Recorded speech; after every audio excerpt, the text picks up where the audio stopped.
Who are these people? Shepherd of hopes. If you fool me once, it's because I didn't think a guard was needed. And if you fool me twice, it's because I didn't learn the lesson, so it bears repeating. And if you try the same play 3 times running, it's because you know what's coming, and you didn't come to lead. You came to purposefully be misleading. Democracy is dry. It's been a century bleeding. The husk is gaping open to the sky, out in the field where all the sheep just keep on circling and worrying and bleeding. They're waiting for the shepherd that they've tried to hide their faith in, but he's so appealing. They'd gladly give their fleece. It's such a freeing feeling that even when he leads them to the ledge and starts to urge them on, they're positively beaming. They were told that they were on their way to save democracy, so even as they plummet, they just glow. They don't consider screaming. And halfway up the cliff, the shepherd's cozy little mittens wrap around the staff of shattered human hopes on which he's leaning. He shows the gentle grin that used to stir your inner spark, and he says, "Not me, us," as he gestures to the oligarchs. He knows that if he runs, they're going to stop him like a stolen car. And he'll easily surrender because it bought a lot of time for laying mines in all the grassroots. Suddenly, the tiniest of movements gets you blown apart. Suddenly, you're in a play that's set on an election day and voting for the fire, unaware you're playing Joan of Arc. Suddenly, the shepherd pulls the rug and slips a hood across your clueless mug, and everything goes zero dark. I'm gonna warn you once more before it's 2024 and you fuck around and find out who your heroes are. Take a step back from the herd and you'll learn that you can spot who all the shearers are. If you really want to know the product that they're selling, I can take you where the mirrors are. If you think your voice is finally ready, I can tell you where the lyrics are. I hid them in a box I had to bury neath the cobble when they carpet bombed the promenade and raided all the street bazaars. Now all we've got's the marketplace, and you're too broke to even bother asking what the options for your treatment are. Suddenly the raw debris of homeless human dignity will find it has 100 teeth for every badge and sweeper's arm. Suddenly they speak in solidarity and each is armed. Suddenly, the sheep can see the shepherd for his truest form and all pitch in at once to help him buy the farm. Now it's zero dark, and all is calm and peaceful, save the distant wail of sirens that approach beside the flames of dawn. Suddenly, the carrot's just a string that's on a stick, and all your movements make you sick because the prize is gone. Now we could go and flee into the forest low and meek, or we can exercise our right to feast and go and graze on Biden's lawn. Because he's been sowing seeds that seep a toxin out to sap a bit from each of us and keep on leeching.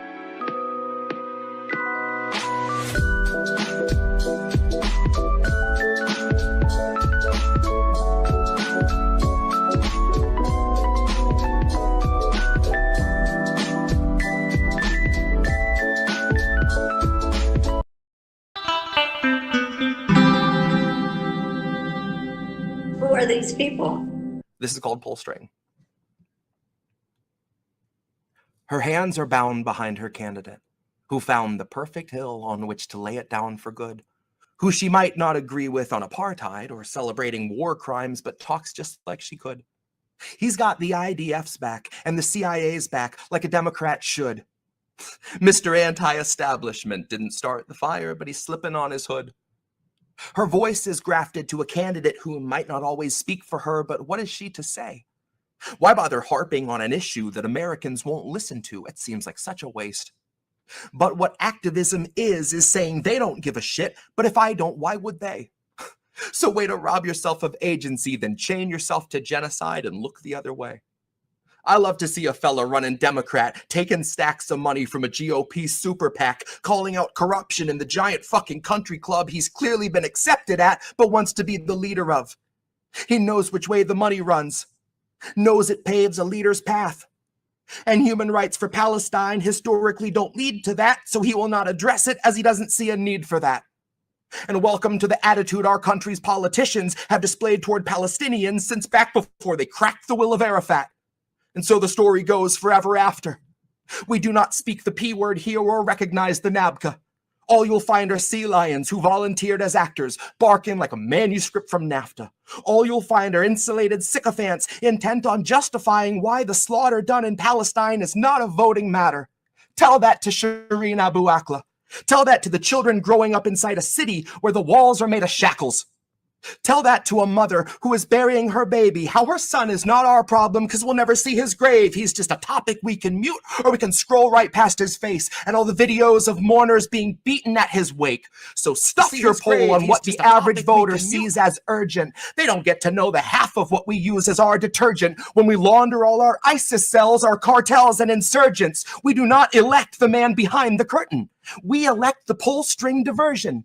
We elect the lesser evil donors pre-selected best to do unto the Arabs as we did unto the Persians, and do unto the Muslims as instructed by the merchant who provided you with HIMARS that can vaporize a person back into the dust in which we all will find immersion. One arms dealer's Jenin is another dealer's curse on, and both are just a mark that Lockheed Martin smells a purse on, and voters are the hollow thralls that Congress put a curse on. To vote against their interests every 4 years till they die. And if you show them Palestine, cry better them than I.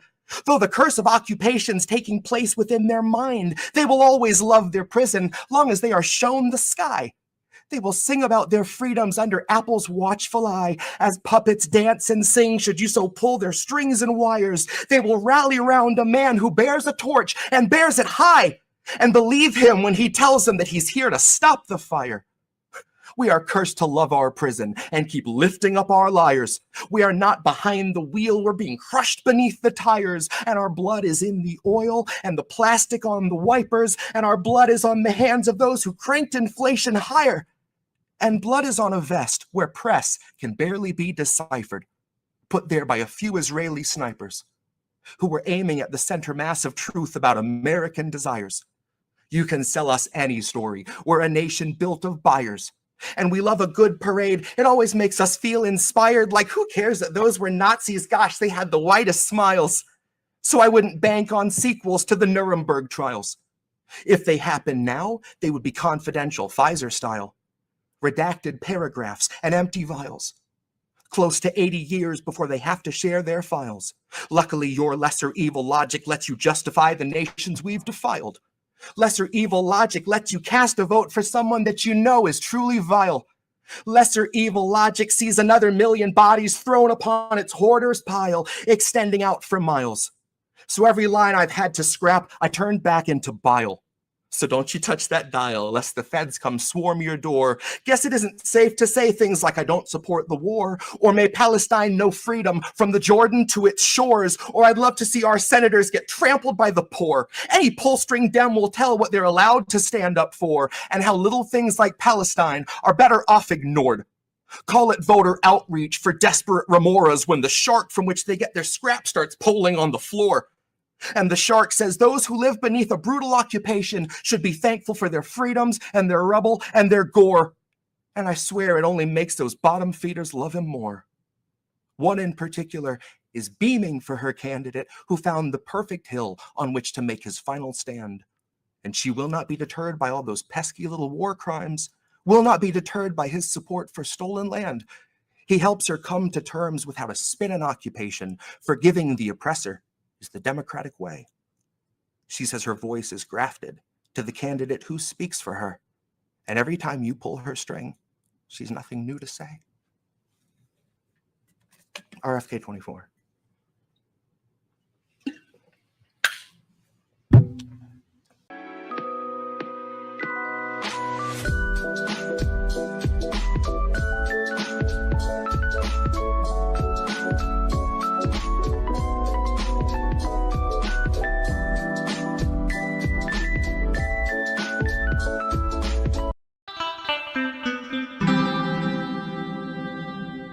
Who are these people? This is called Meat Speaker. Our greatest threats are lesser evils, joining hands to hold us back. Worried looks from heartless people, tearful words from soulless hacks, faux concern from thieves and rapists, thoughts and prayers from Epstein's friends, moral laws from fascist racists, healthcare laws from Cigna's pens.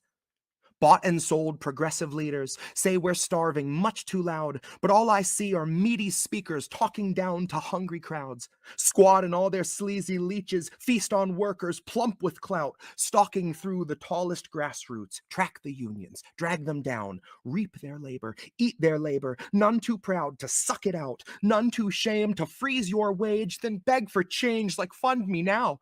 Rush me $20 or our democracy will surely drown. Rush me $20 so we can cluster bomb 100 towns. Rush me $20 and once you've emptied out your bank account, you'll get to say you've made us proud and BlackRock gets to take your house. Just rows and rows of perfect clones of vacant homes, razed to bones, then carried off by corporate crows. Beneath a gaping sky where nothing lives and nothing grows, but hungry money swells and bloats, and money-hungry grifters gloat to fleece the coats and trust and votes of sheep and sacrificial goats. They coax their hopes like open throats where leeches feast on helpless hosts. The offer sees their beast invoked. The BlackRock altar belches smoke. It rises that the world may know they've christened 2 new CEOs, one for press and public show, and one that just the board will know, who wears a crown of migrants' hands and smiles when the cities flood, who's been anointed head to toe in workers' rights and children's blood, who bought the bill that soaked organic vegetables in fracking mud, who made his billions banking on technologies for tracking us, who filmed us every day as we kept smiling where the camera was and streaming from our cancer clusters, chatting up some Langley bugs, who take the time to listen when you think that no one gives a shit. Nice enough to help you sow your discord into stripper clips, lead you to an act that they have planned out like a business trip, show you where the buzzwords go when manifesting manuscripts. It's manufactured terrorism, crafted by precision tip, sanded past all recognition, ground beneath clandestine grit, carefully conducted by the feds in the orchestral pit, watched by millions, none the wiser, smiling wide, applauding it. So who yells fire in the theater when they don't smell the hint of smoke? What audience, enwrapped and eager, rises up as one to go and flees as from some gnarled reaper, leaves the actors there alone? Who would hear one frantic teacher, warnings blared through tears and foam, to rob yourselves of entertainment, leave your seats, but don't go home. The war outside is greater than these actors care to show. We have one night left before containment. Early dawn, they'll drop the dome. The streets tonight need all your anger. Playing now, the fall of Rome. That's Meat Speaker.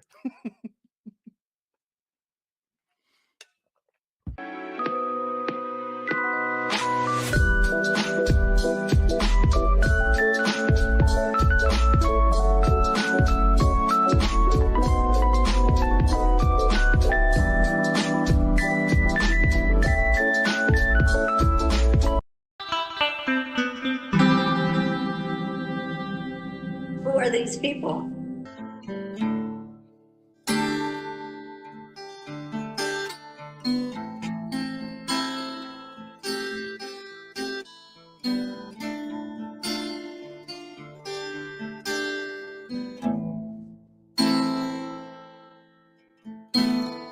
Land of the free, and you'll know us by the trail of dead. It's just one more world war to complete the set. When you live by the pike, you die by the pith. You die wide-eyed, still pleading the fifth, or crying divine epithets in pathetic attempts at defense. All empathetic for those on your side of the fence. Well, I'll gladly put you and your legacy into an alternate tense. Faltering senses and altered events. Like hun, it ain't a hearse, it's a reaper stretch. Oh, how sweet, she said. Bunch of hordes in the street like it's Evil Dead. Where the thin blue line meets razor's edge, and where the corporate ladder ascends to a steel-toed boot that awaits on the ledge. You'll be looking at fresh at your boss's request till it stops each finger and watches you fall to your death and drown in an ocean of debt. Gone with the fodder who gathered to honor the patient left, who purity tested themselves into sections step by step till the next election. It's just one them and the sound of the well-read theorized breath. Well, that's harm reduction for the lowly cost of you holding your nose and just openly buying the theft. Maybe it's all in the flick of the pen. Maybe we're all one unmarked van from a trip to the pen, being guarded by pigs who exist on a diet of dying breaths of much worthier men. Honey, heaven's expecting you. Just don't get too hung up on who they let in. Just look up at the shine of the pearly gates. You don't need to worry if there's lead in the paint. You don't need to worry if there's lead in the water, lead in the milk, lead in the honey, lead in the caustic embrace of the Heavenly Father. Lead is the flavor of passive perpetual slaughter. Lead is the taste of us led to the ledge by the lure of the legend of expert consensus, and then beckon to stretch it just one step farther. And I hope all the folks who were boastfully gloating and toasting themselves as the heroes of COVID, for all boosting their boosters and doing their part, are now equally thrilled to be starstruck martyrs, laid in a government grave with anonymous markers, like you're back from the carvers and off to the splicer. You're the very first wave to be slain in the war against Pfizer, in the 100 years war against Pfizer. They are thinning the crowd that is striking right now to bleed adequate pay from those inhuman misers, who all sit in their office and designate coffins to people regarded as nothing but profit for Kaiser. Still, the Dems want you nicer. The Dems want you softer. Dems want you kinder. Yeah, they all want you graciously starving in silence. You will speak when you're spoken to. Rest of the time, you and all of us peasants are merely depressing statistics neglected in Congress's binders. All bled, bone dried, and fed to the grinder. Our headstones line each step as reminders. It's a lesson in object permanence learned in the furnace by workers consigned to the fire. Workers bled, bone dry, then fed by the fed to the grinder.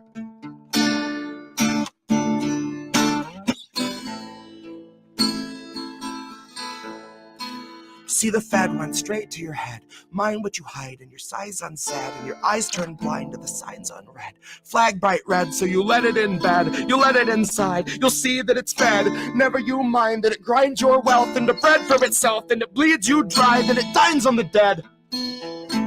See, the fed went straight to your head. Mind what you hide, and your sighs unsaid, and your eyes turn blind to the signs unread. Flag bright red, so you let it in bed. You let it inside, you'll see that it's fed. Never you mind that it grinds your wealth into bread for itself, then it bleeds you dry, then it dines on the dead. Here's where our leaders would see us all led. Here's where our leaders would see us all led. Here's where our leaders would see us all led. Here's where our leaders would see us all led.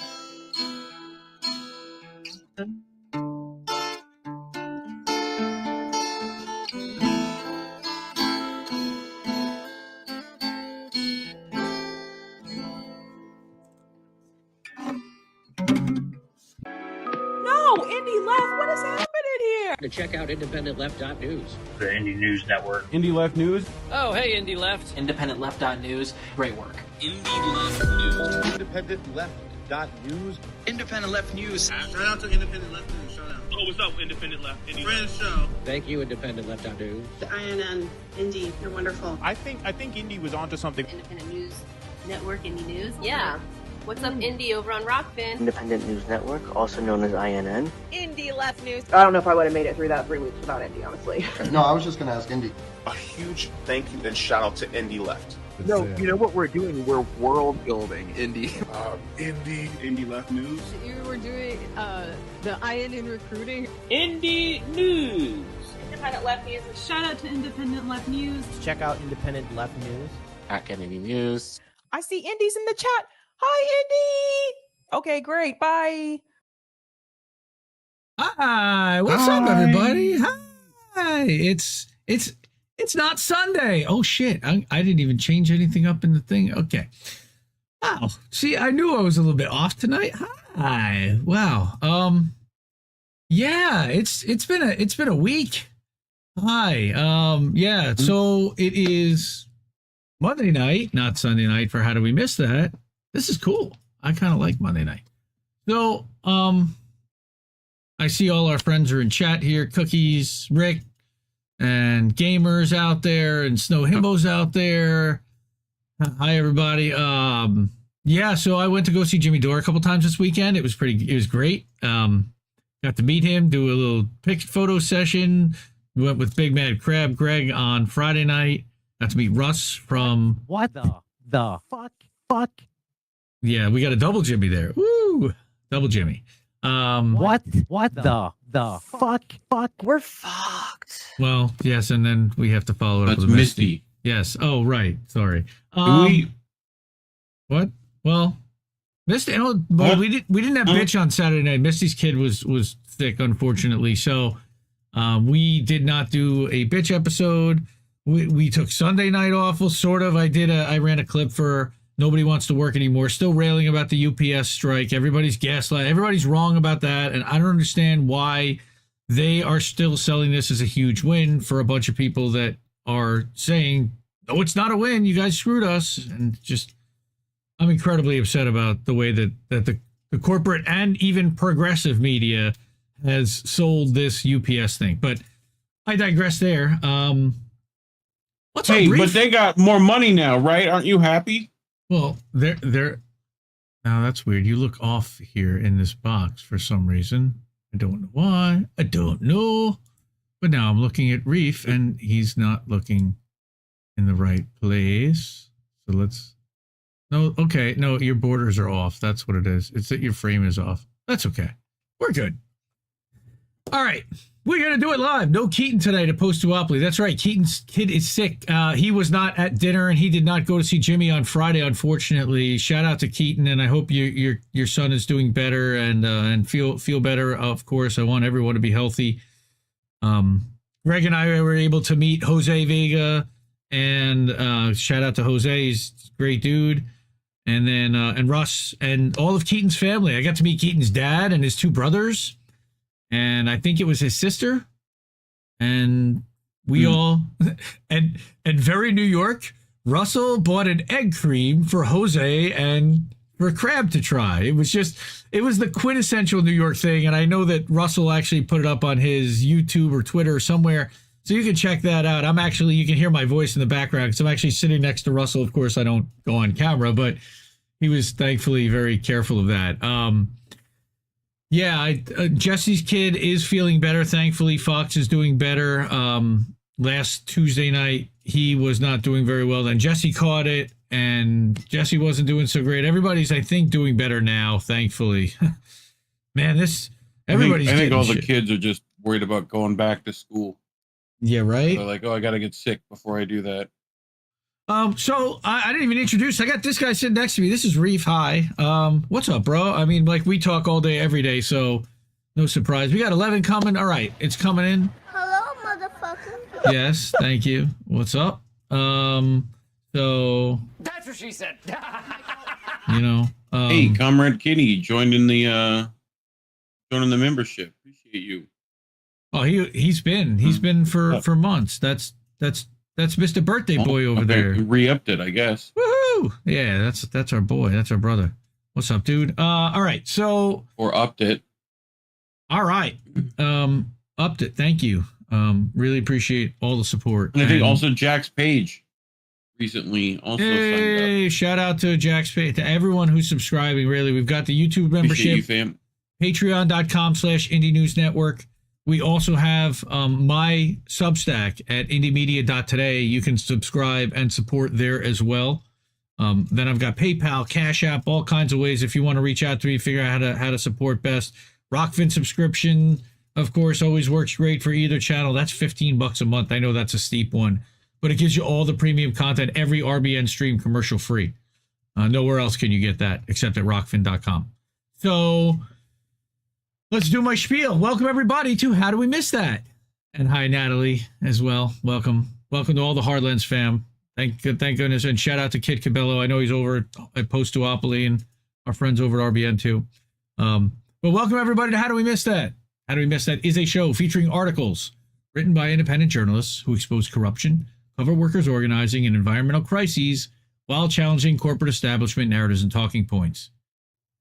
This is our 2-year anniversary show, everybody. Episode 94. I didn't really prepare anything to say. It just, reflecting back, I just so appreciate we did this to 2 and 3 people live, and we're happy to do it for as many people show up, and we're just grateful that anybody listens at all. But I'm grateful to have the vehicle and the outlet to be able to spew my shit and to sit next to this guy and have him kind of be somewhat of the voice of reason sometimes, and then have him show us some funny shit afterwards, so that we don't have to just deal with the negativity and all the crap that I bring in the articles and nobody wants to talk about. But I think that this show has, kind of evolved and found a lane.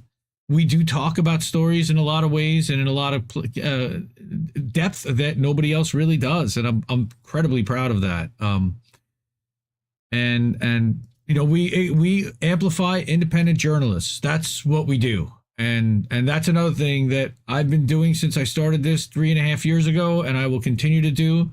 I've become one kind of a little bit myself. I don't consider myself a journalist, but I am an independent content creator. And that's who we want to showcase, are the people that are doing this because they love to do it, and because they have something to say, and because they want to expose corruption, and because they want to help people, which is what we're trying to do here. Educate. New episodes normally stream live Sunday nights at 10 p.m. Eastern. Of course, tonight it's Monday, on our YouTube, Rumble, Twitch, Rockfin, Substack, very important Substack, Facebook, Telegram channels. Yes, we're live on Telegram. Of course, we got the podcast too. And shout out to the podcast. It gets about 25 listeners a week. Thank you. If you're listening on the podcast, thank you so much, really. It doesn't take much time, but it's really, I think it's important to cut out the stories and just give an audio version for people to be able to consume that news format. So thank you for the podcast listeners. Reef's losing internet.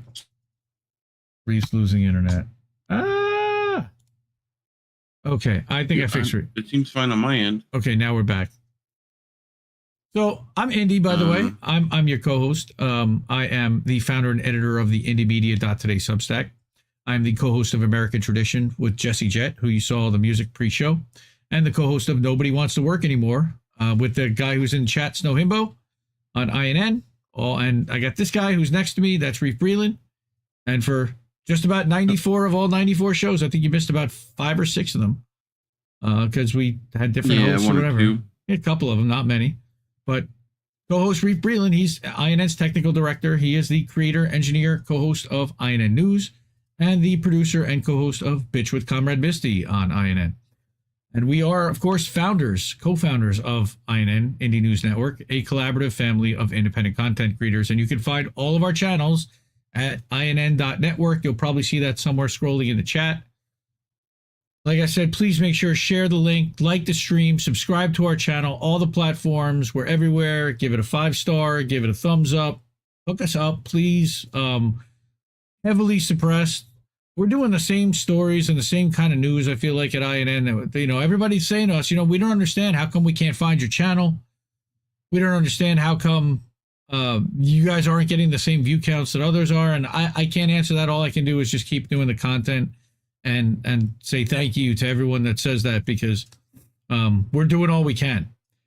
So we do have a nice host of stories. Now, tonight's thumbnail. Speaking of, yes. What do you got? Next Wednesday, I don't know if I'm doing INN News. We might try to pre-record, but hurricane's heading my way. So you mean this Wednesday, like 2 nights from now? We might, yes.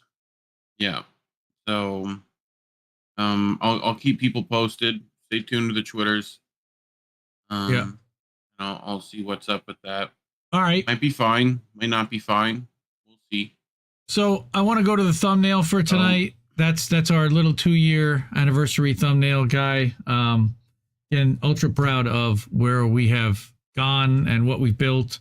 And this is still just getting started. And, look, this show predated INN, and we were doing content. We hadn't been making content really. And we started doing the show, and then we started looking around, and we started reaching out to some other people, and we became a network. So this show was really one of the catalysts for INN in the first place, because without having a show, and we got to shout out to Robbie Yeager and to Fiorella, who came on as a co-host, to Stephanie Smith last year, and to all of our other co-hosts, to Tommy, Of course, Chris Legion has joined us. I think Rob Durden joined us for an episode. Kit Cabello. It's been great. Of course, our brother Colin, who I was getting yelled at in Discord by because I love him and he's got to give me tough love sometimes. So yeah, yes, and yes, Reef's gonna have to hunker down because another hurricane is on its way to Florida, and WTF, hunker. What the Florida as usual. So he's hunkered, and we'll do what we can, and we got to put it off or whatever we're gonna do. Yeah. So yes, everyone yells at Crab in Discord for sure. Well, that's another story for the day, but all right. I have got, let's go to our first story here. And again, Big Mad Crab making the thumbnails, big ups. And he's been doing that for a very long time for us. I started making my own, and then he hooked it up, and he's been making them. Really appreciate all the 2 years, man. 2 years. 2 years, man. I feel like Jeremy Piven in Gross Point, like 10 years, man. 10. No, it's only 2, but we're almost at 100 episodes. We're gonna get there soon, but we're gonna take the month of September off. Like I told everyone, we're gonna take the next 4 weeks off. We'll retool some things, maybe come up with a new intro that puts Reef in there and doesn't just say indie, which I love, but isn't really great, too perfect for the show, I think. So, Cookies, Colin will be here in chat, I'm guessing, and we all miss Colin, but he'll be back Wednesday, I'm sure, if there's a show. Anyway, Julian Assange, keep the pressure on. Free Julian Assange, as you know, as we all say, like all the time, every week. Yeah, so let's get this going. Bam. First off, our friend Gordon Dimmack. We all know Gordon Dimmack. Dimmack. All right, so Gordon. The return of Dimmack. Right? Where's that on the board? So Gordon is one of the, longtime supporters and staunch advocates for the freedom and release of Julian Assange. He's been, screaming for his freedom for a long time, and he wrote a new article saying when all is exposed, 98% of Washington will fall. It had that title, which is, of course, a quote of Julian's. Okay? Yep. For any citizen of the US of A, reading this article, I want to make one thing clear. None of what I'm about to say applies to you, to all of our American brothers and sisters. Americans have treated Gordon absolutely fine throughout his entire life. In fact, when he was spending time across the pond years ago, family he was staying with needed help. He watched as ordinary Americans rallied around to help their family, neighbor, and friend. Americans, in his experience, are good, honest, caring people. I have many friends in America, and no doubt some of them will read this. I certainly hope so. Well, guess what, Gordon? One of them's reading right now. The people I'm addressing this article to are those in power in the U.S. who Julian Assange would say are those regrettable elements in it that hate truth, liberty, and justice. This article is directed toward you, Joe Biden, Anthony Blinken, and many, many others in the administration and the simps that cover for them, as well as plenty in the Republican Party, I'm sure, that aren't on board with this shit. Everybody hates you, America. Everybody. Absolutely every country on the planet hates you. Not just those who are your presumed enemies in Russia and China, or those who are those countries in the Middle East, Africa and South America, who you've been sanctioning and bombing into submission in order to steal their resources for decades, while assassinating any person in other sovereign nations or at home who was a threat to your hegemony over this planet. Hegemony. Not just those countries, but all of your allies hate you too. The French hate you, America. They really do. The French fucking hate your guts. So do the Germans, the Italians, and the Dutch. The rest of Europe hate you too, especially those who knew you blew up Nord Stream and are responsible for the deindustrialization of their continent. The British hate you for sure. Even my mom hates you, and she's the loveliest 80-year-old you could ever meet without a bad bone in her body. I'm not going to do this in Gordon's accent. I bet. I'm sure she's a wonderful woman, Gordon. You haven't seen her at the pub yet, Gordon. Everybody hates you, America, including your allies. In fact, you don't really have any allies at all. The whole Epstein, Maxwell trafficking children to nobody saga, where none of their rich and powerful clients were even named in public, let alone prosecuted, in an obvious honey trap blackmail operation run by U.S. and Israeli intelligence services, exposed this truth to the world. Yeah. You don't have allies. Jesus was there. Mm-hmm. He knew. He knew. He was there. Jesus is everywhere. Well, Jesus, since you're co-pilot, then yes, he had to fly on the Lolita Express to Epstein Island. That's Reef's joke of the week. I'm sure all our Christian brothers and sisters will just love that. Sorry, it's true. Yep. You don't have allies. You have vassal states that you hold hostage with threats of blackmail.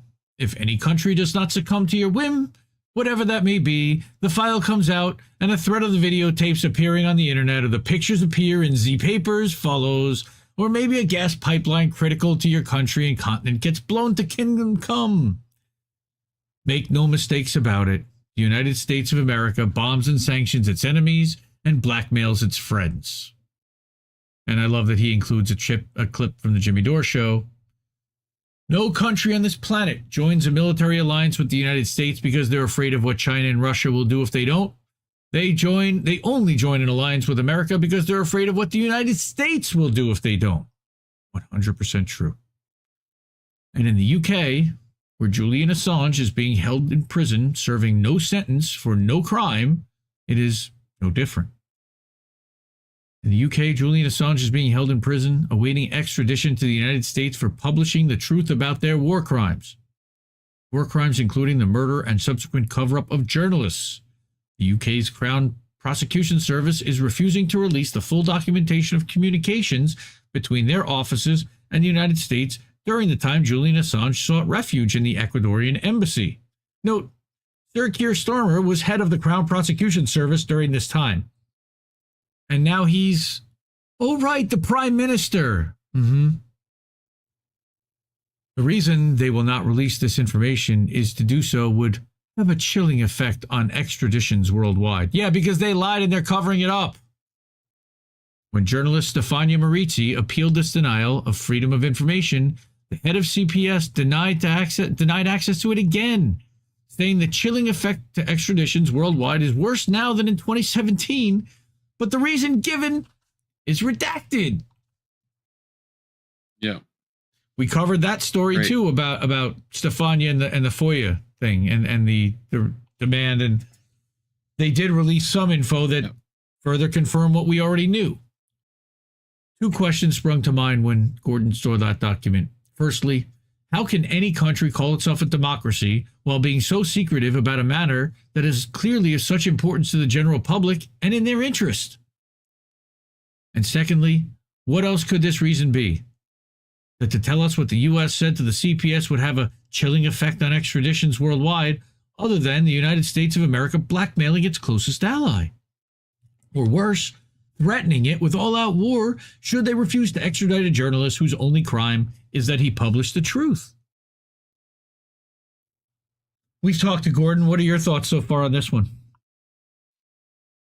I mean, he's spot on as always. So I mean, it's the Assange case is one of those things where to us it's so cut and dry that like we're surprised anyone else has differing takes, like, so, it's like he's an Australian citizen, shouldn't be tried here at all. There should be no extradition. Like, I mean, you just go through the spiel again, for a crime he didn't commit.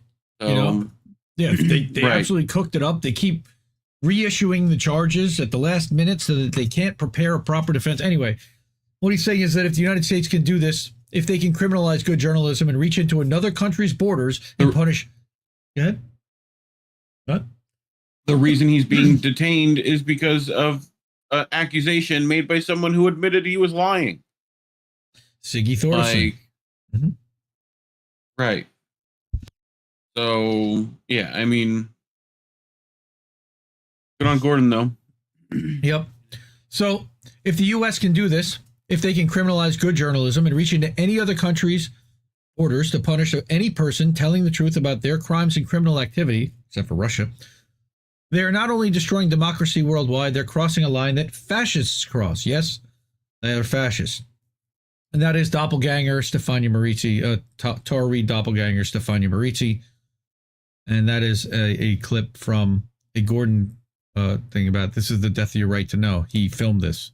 Thank you, Deepa, and thanks to all. Deepa Driver. It's a great honor to be here, and this was a whole speech that she gave. So this is in the Gordon article.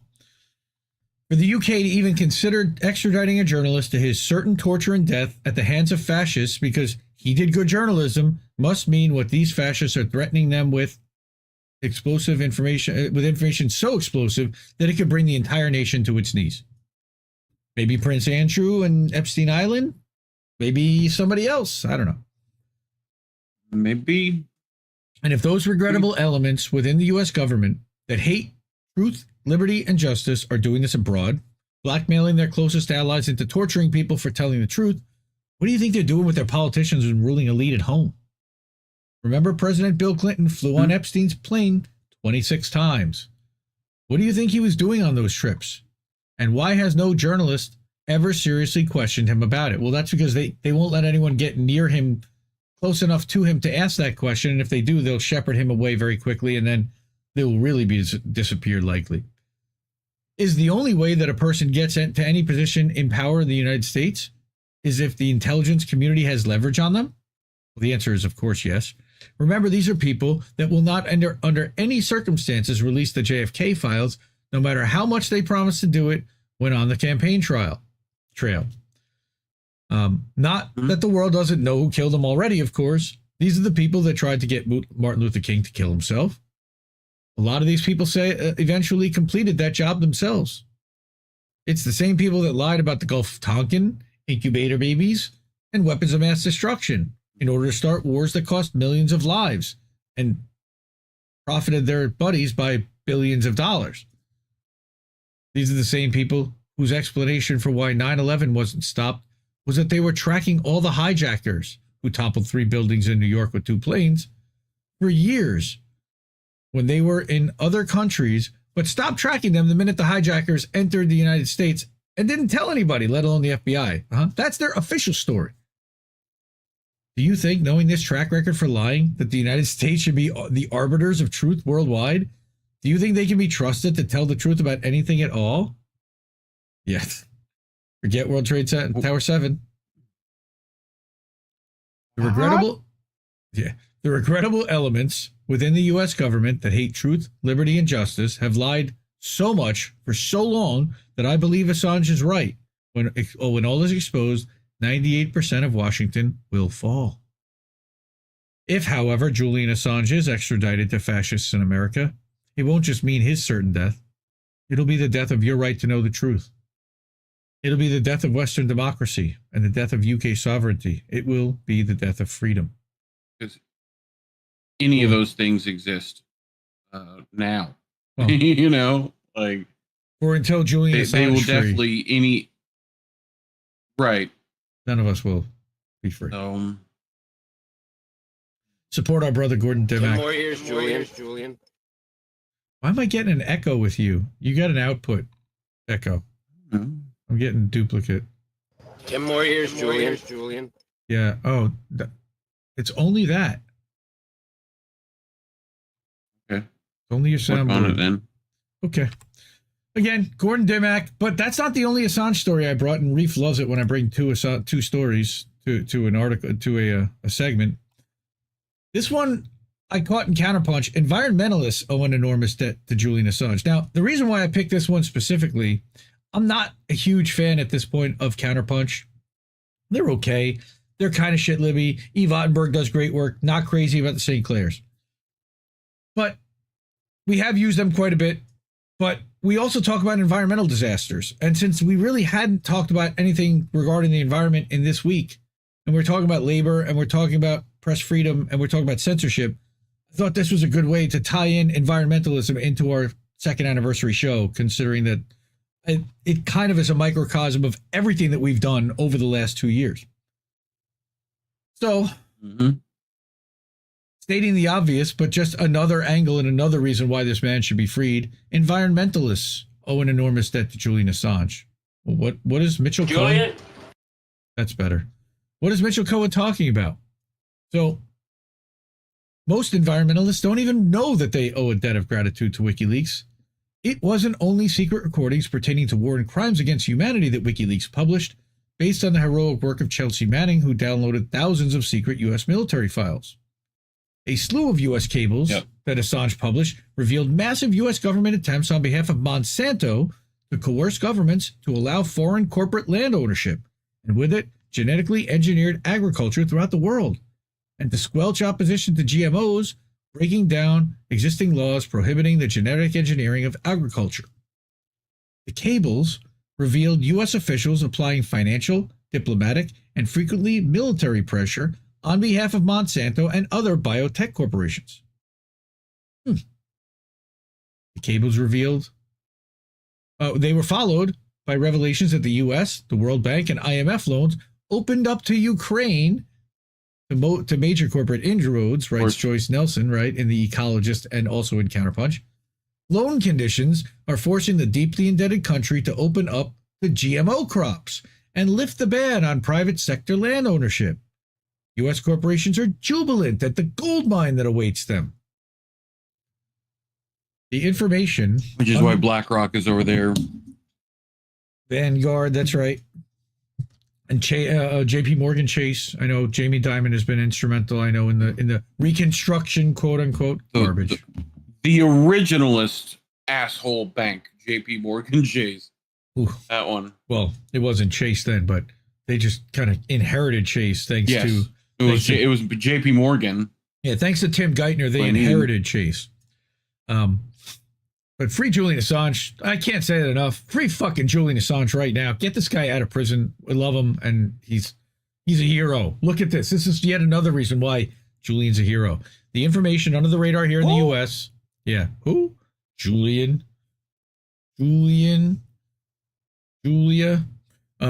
Reveals stipulation. Yes. In terms of the U.S.'s massive arms financing of Ukraine going back for more than a decade. This was not just 2022. This didn't start with Joe Biden decided to antagonize Vladimir Putin, and Putin decided to declare an independent zone for Donetsk and Luhansk and say, if you cross this line, I'm going to have to go into Ukraine. Stop shelling these motherfuckers. Nobody wants to talk about that. And by the way, Dennis, WTM sirs, February 16th is when the war started, not February 24th. I'm going to acknowledge it. I'm going to be another voice saying February 16th was massive shelling starting in Donetsk, and they don't want to report on that. But Ukraine started shelling and antagonizing. And it must be true. You know? And apparently Doug McGregor was talking about that. And our friend WTM Serves, he used to be in the Convo Couch Discord. Shout out to him. He's been trying to get everyone to acknowledge that the war did not start on February 24th, but rather was antagonized by Ukraine on the 16th of February. And it was all done try to poke the bear and get Putin to declare a strategic military operation, which he then did on February 24th. Anyway, on April 28, 2020, President Volodymyr Zelensky, Cookie Smurf, signed a bill into law authorizing the sale of farmland in Ukraine, lifting a moratorium that had been in place since 2001. This bill is part of a series of policy reforms upon which the IMF conditioned its $8 billion loan package. How about that? WikiLeaks revelations about agriculture became the basis for understanding the mechanisms imperialism uses. That's kind of important. The U.S. exerts its muscle on other countries to allow Monsanto et al. Take over huge tracts of land in Ukraine, bypassing direct purchase by foreign companies.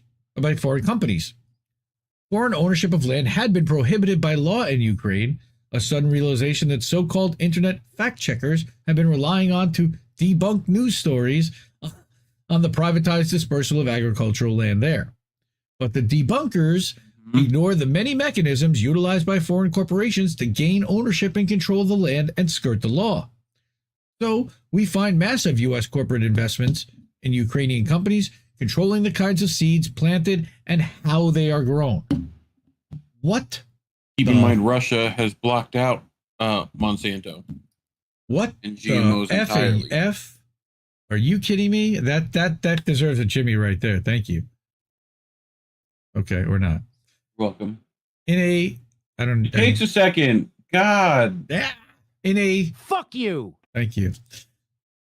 Jam. In a 2007 cable marked confidential, Craig Stapleton, then U.S. ambassador to France, which we know thanks to Gordon Dimmack, hates our fucking guts anyway, advised the U.S. to prepare for economic war with countries unwilling to introduce Monsanto's GM corn seeds. He called for retaliation to make clear that the current path has real costs to EU interests and could help strengthen European pro-biotech voices.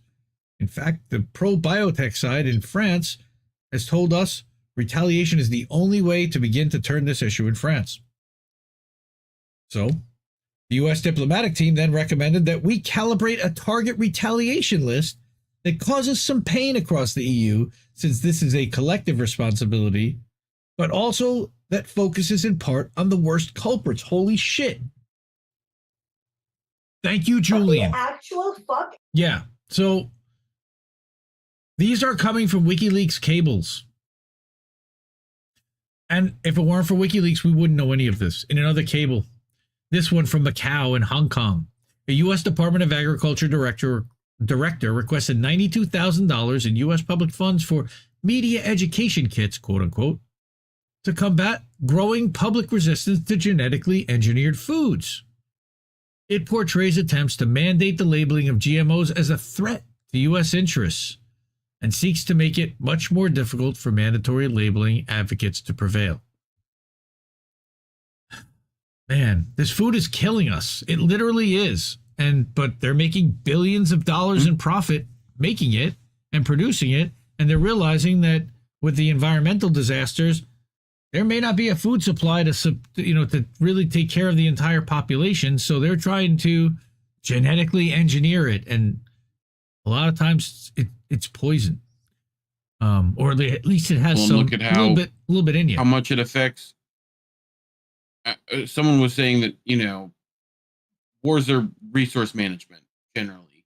Yep. Right, and now the resource management is over the ability of the global South and access to water and arid land enough to water war. They're gonna be fighting. Do not come. Right. Do not come. So yeah, that's old Kamala. Yes. Do not come. Yes. I'm gonna come. Pokemon, go to the polls. Oh God. What? Go away. Go away. Oh. Her name's going to come up here. The cables released by WikiLeaks revealed that the officials in the Obama administration, particularly in Hillary Clinton's State Department, intervened at Monsanto's request to undermine legislation that might restrict sales of genetically engineered seeds. What a shock! Under Hillary Clinton, the U.S. State Department was so gung-ho to promote GMOs that Mother Jones writer Tom Philpott called the agency she presided over the de facto global marketing arm of the ag biotech industry, complete with figures such as high-ranking as former Secretary of State Hillary Clinton mouthing industry talking points as if they were gospel. Why? Don't be rude. Because she was a board member at Monsanto at the time, or just beforehand. She had massive stake and massive interest in promoting this and pushing this. Gross. The New York Daily News reported that State Department officials under Hillary Clinton were actively using taxpayer money to promote Monsanto's controversial GMO seeds around the world. Yep. And then there's a Mother Jones article about pushing it in Kenya in 2009. U.S. officials recommend biotech and agriculture DVDs be sent to every high school in Hong Kong. What's that cost? Well, Hong Kong technically then, yeah, I guess it was. The cables revealed the joint strategic planning of Monsanto and the U.S. government. That is literally the definition of fucking fascism. The state and the corporation merged into one to come up with a series of talking points and videos on how to educate people. In one series, Monsanto concluded that northern Thailand would be an ideal location to cultivate genetically engineered corn for export to other countries due to the area's very low labor and infrastructure costs. Sure, they can exploit everybody. And in this cable released by WikiLeaks, one country, Peru, is mentioned as recipient, and the U.S. official suggests that even with transportation expenses across 2 oceans included, it would nevertheless be more profitable to grow and ship GMO corn from northern Thailand than from neighboring Argentina or Brazil, since U.S. diplomatic efforts would be used to drive down the cost of production in northern Thailand, aka exploitation.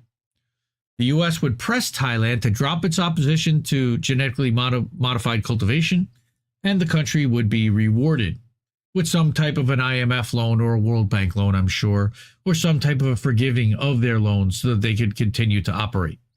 That's the way that this works. The cables provide a fascinating and terrifying glimpse into the seemingly mundane mechanisms of global imperialism and consolidation of world agriculture on a very localized level. Thank you, Julian. WikiLeaks acquired and published a searchable database and unabridged text of the secret 2015 TPP, Transatlantic Trade and TTP, TIP, and TISA Trade Services Agreement. By publishing the secret text of the agreement, Assange exposed the U.S. government's pressure on other countries to purchase and plant Monsanto's patented genetically engineered seeds, which required the concomitant purchase of Monsanto's patented pesticides in order for the crops to grow.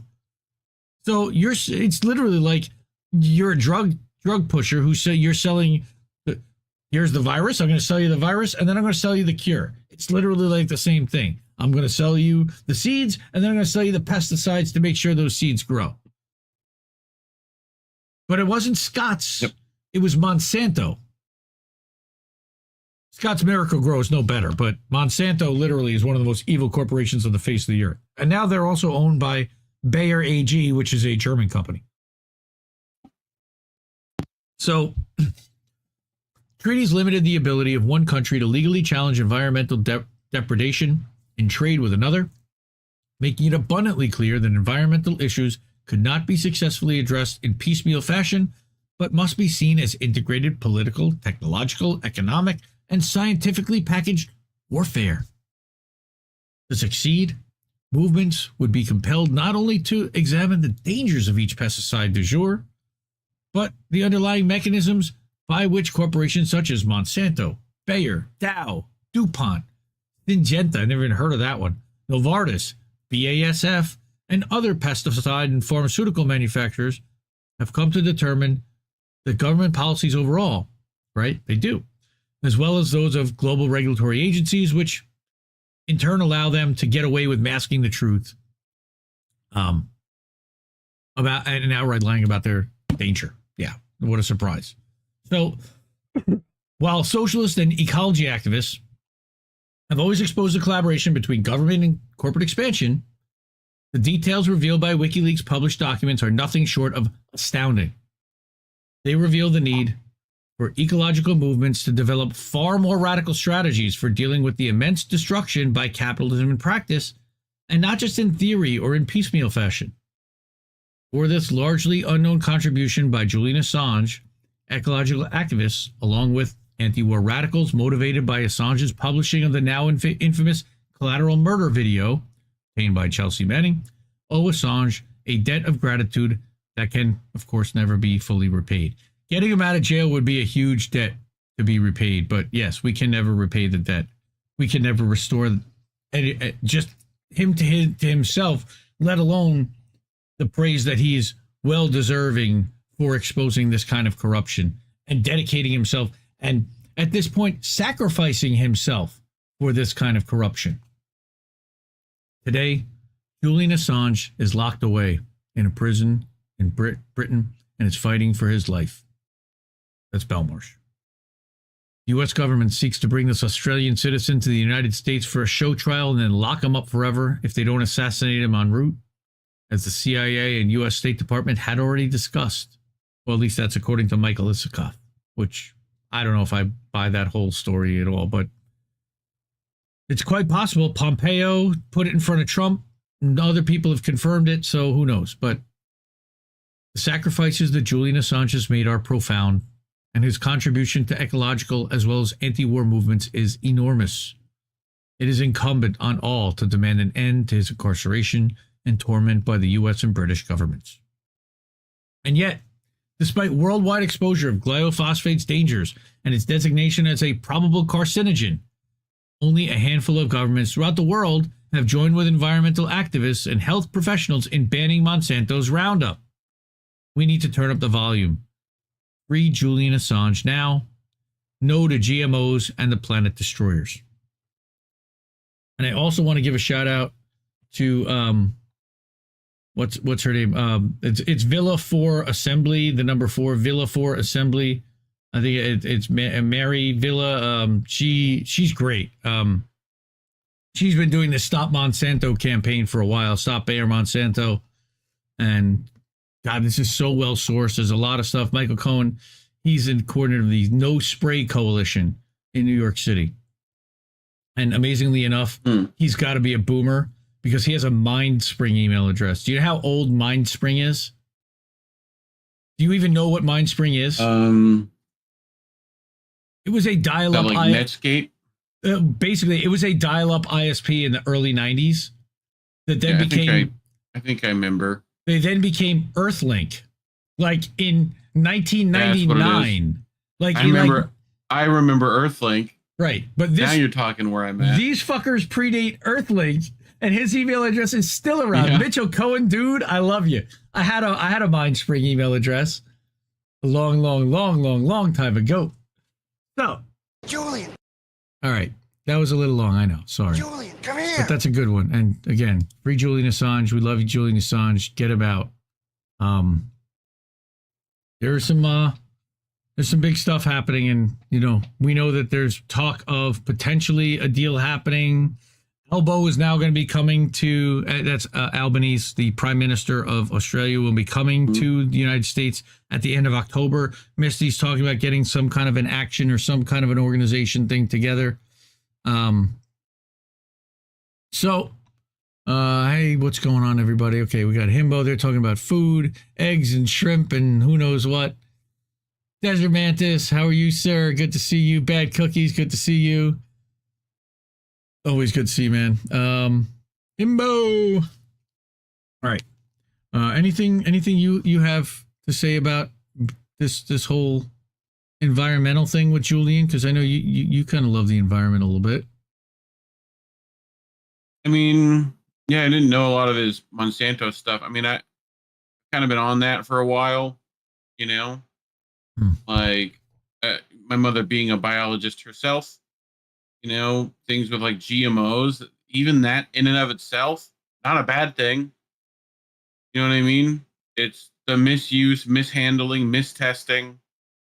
Like, it's for-profit versions of everything is terrible.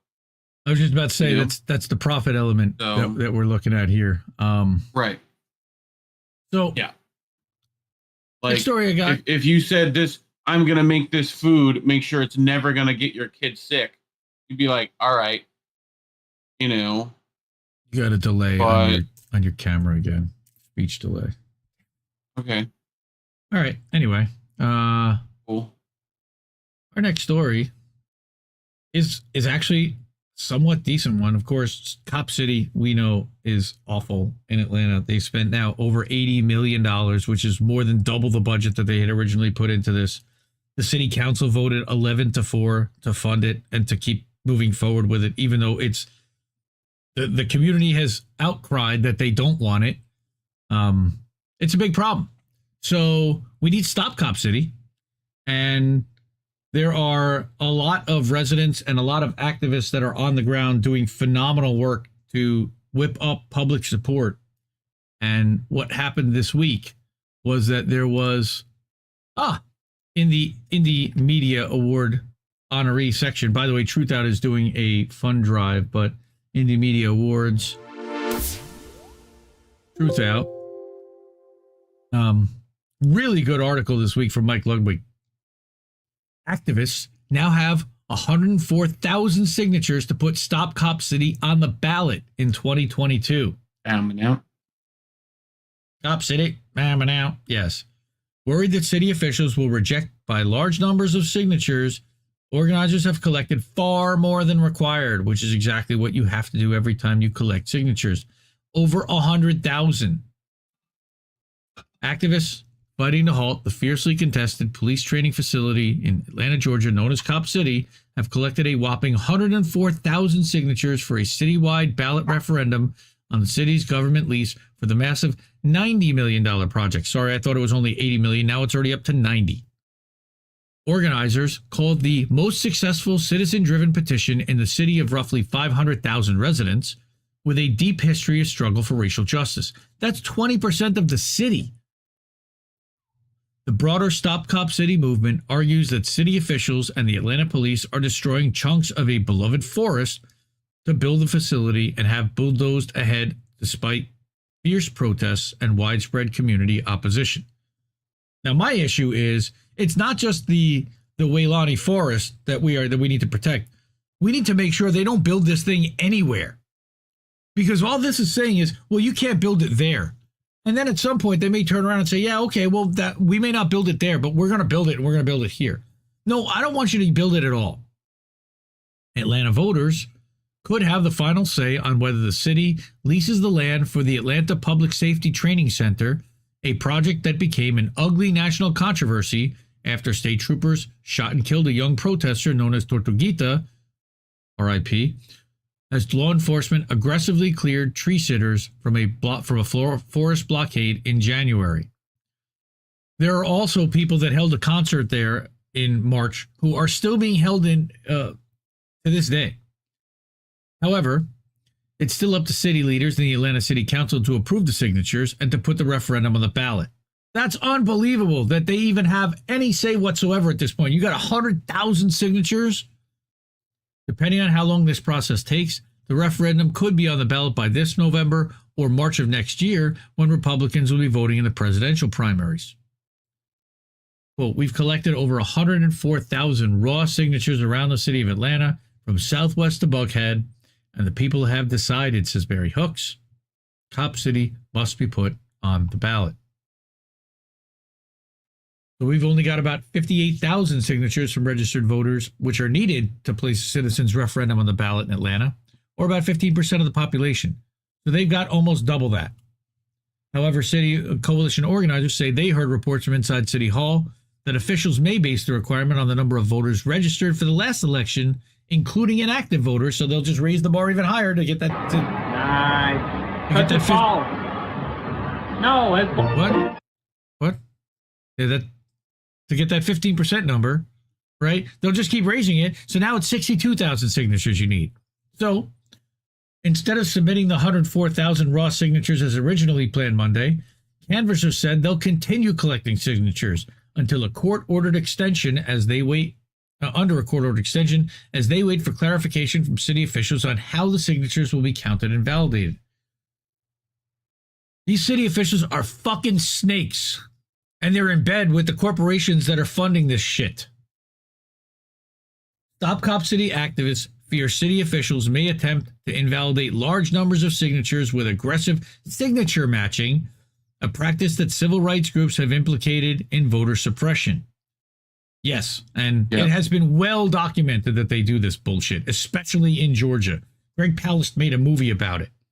On Monday, the Atlanta City Council was reportedly preparing to vote on a resolution to hire outside legal counsel to verify signatures, which they did.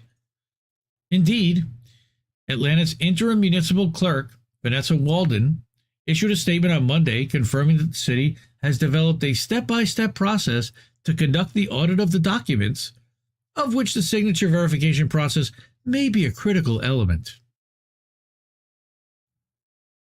In a process by some observers as onerous, each signature on the referendum petition will be matched manually, line for line, with signatures in a state voter database.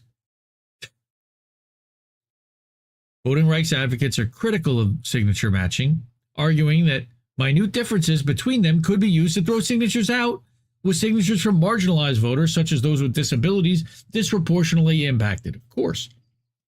The ACLU has successfully filed legal challenges in multiple states where absentee ballots were wrongly discarded due to signature matching, but Walden says the process in Atlanta would be transparent. Sure. Well, we're boned. Yep. Still, the vote to stop Cop City canvassers are leaving nothing to chance and will continue collecting signatures over the next month. They're also asking for further clarification from the city about whether voters will be notified and allowed to correct or cure rejected signatures.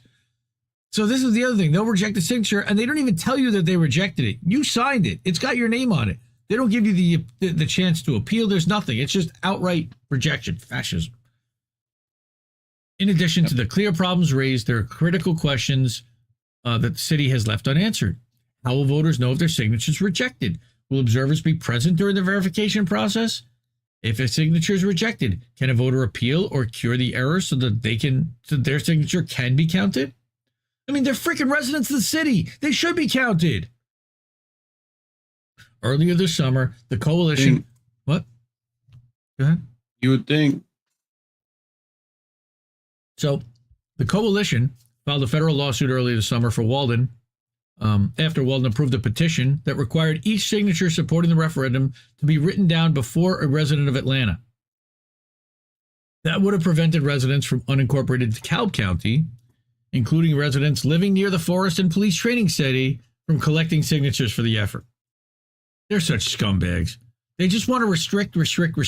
They want to narrow that field and choke it as much as absolutely possible. Make it as hard as possible to do it. To stop these guys from spending $90 million of our money on this bullshit. To criminalize the community. Because we know what the Atlanta community over disproportionately will go after people of color. In late July, a federal judge ruled in favor of the canvassers and against the city, allowing non-Atlanta residents to collect signatures. Good. The ranks of canvassers swelled with activists and volunteers, and events such as community bike rides were organized to collect large numbers of signatures. Of course, I'm sure that the city will do everything to try to impede that and to give these organizers a hard time. And shout out to them for putting all that together and for fighting on this. The judge also extended the deadline for submitting signatures to September 23rd, giving the canvassers more time to collect signatures in case the city attempts to invalidate them in large numbers. The city has reportedly, of course, appealed that ruling after a motion to delay the judge's order was denied. They want to just run the clock out and give you no chance to potentially get those signatures, according to reports. What a surprise. Yeah, these motherfuckers. Like, and there's no repercussions for any of those actions either. Like, that's what pisses us all off. Like, we can clearly see you fighting the people every fucking time. Repercussions, they fail upwards is what happens. They get promoted. They get raises. They get bonuses. They get reelected. Yep. They get fawning press coverage in the mainstream public. I hate the word mainstream. In the corporate-owned, controlled fascist news. City officials will have 50 days to validate the signatures after the petition is submitted. And what if they don't? A spokesman for the Vote to Stop Cop City coalition told Truthout that Atlanta officials have the ability to put the referendum on the November ballot instead of waiting for the next election in March if they choose to do so. But they're not going to do it because they know that voter turnout is much, much lower in a primary in March, and they would probably lose in November. Especially even in November 2023, you're going to have some kind of local elections. The situation in Atlanta is tense after months of activism and police repression. Remember, we had a journalist that sued Cop City also for the conditions that they were put under when they were arrested. In response to blockades. They labeled them as domestic terrorists, right? Yep. In response to blockades and acts of property destructions, police have rounded up activists and charged dozens under Georgia's vague domestic terrorism law on flimsy evidence and what activists say is an effort by local police and their allies in Georgia's Republican-controlled state government to criminalize an entire movement. This is what they do. First, they go after the extreme right, then they go after the activist left.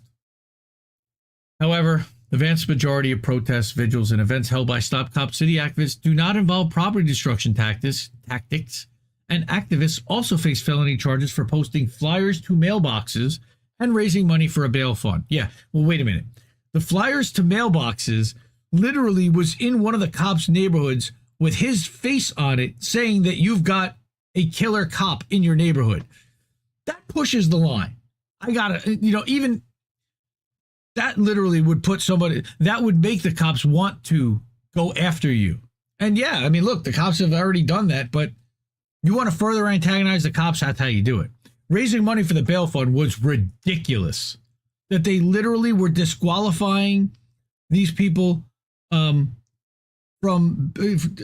they wouldn't allow the bail funds to actually be used for the activists. They wouldn't let them out if they were getting the funds from the bail funds.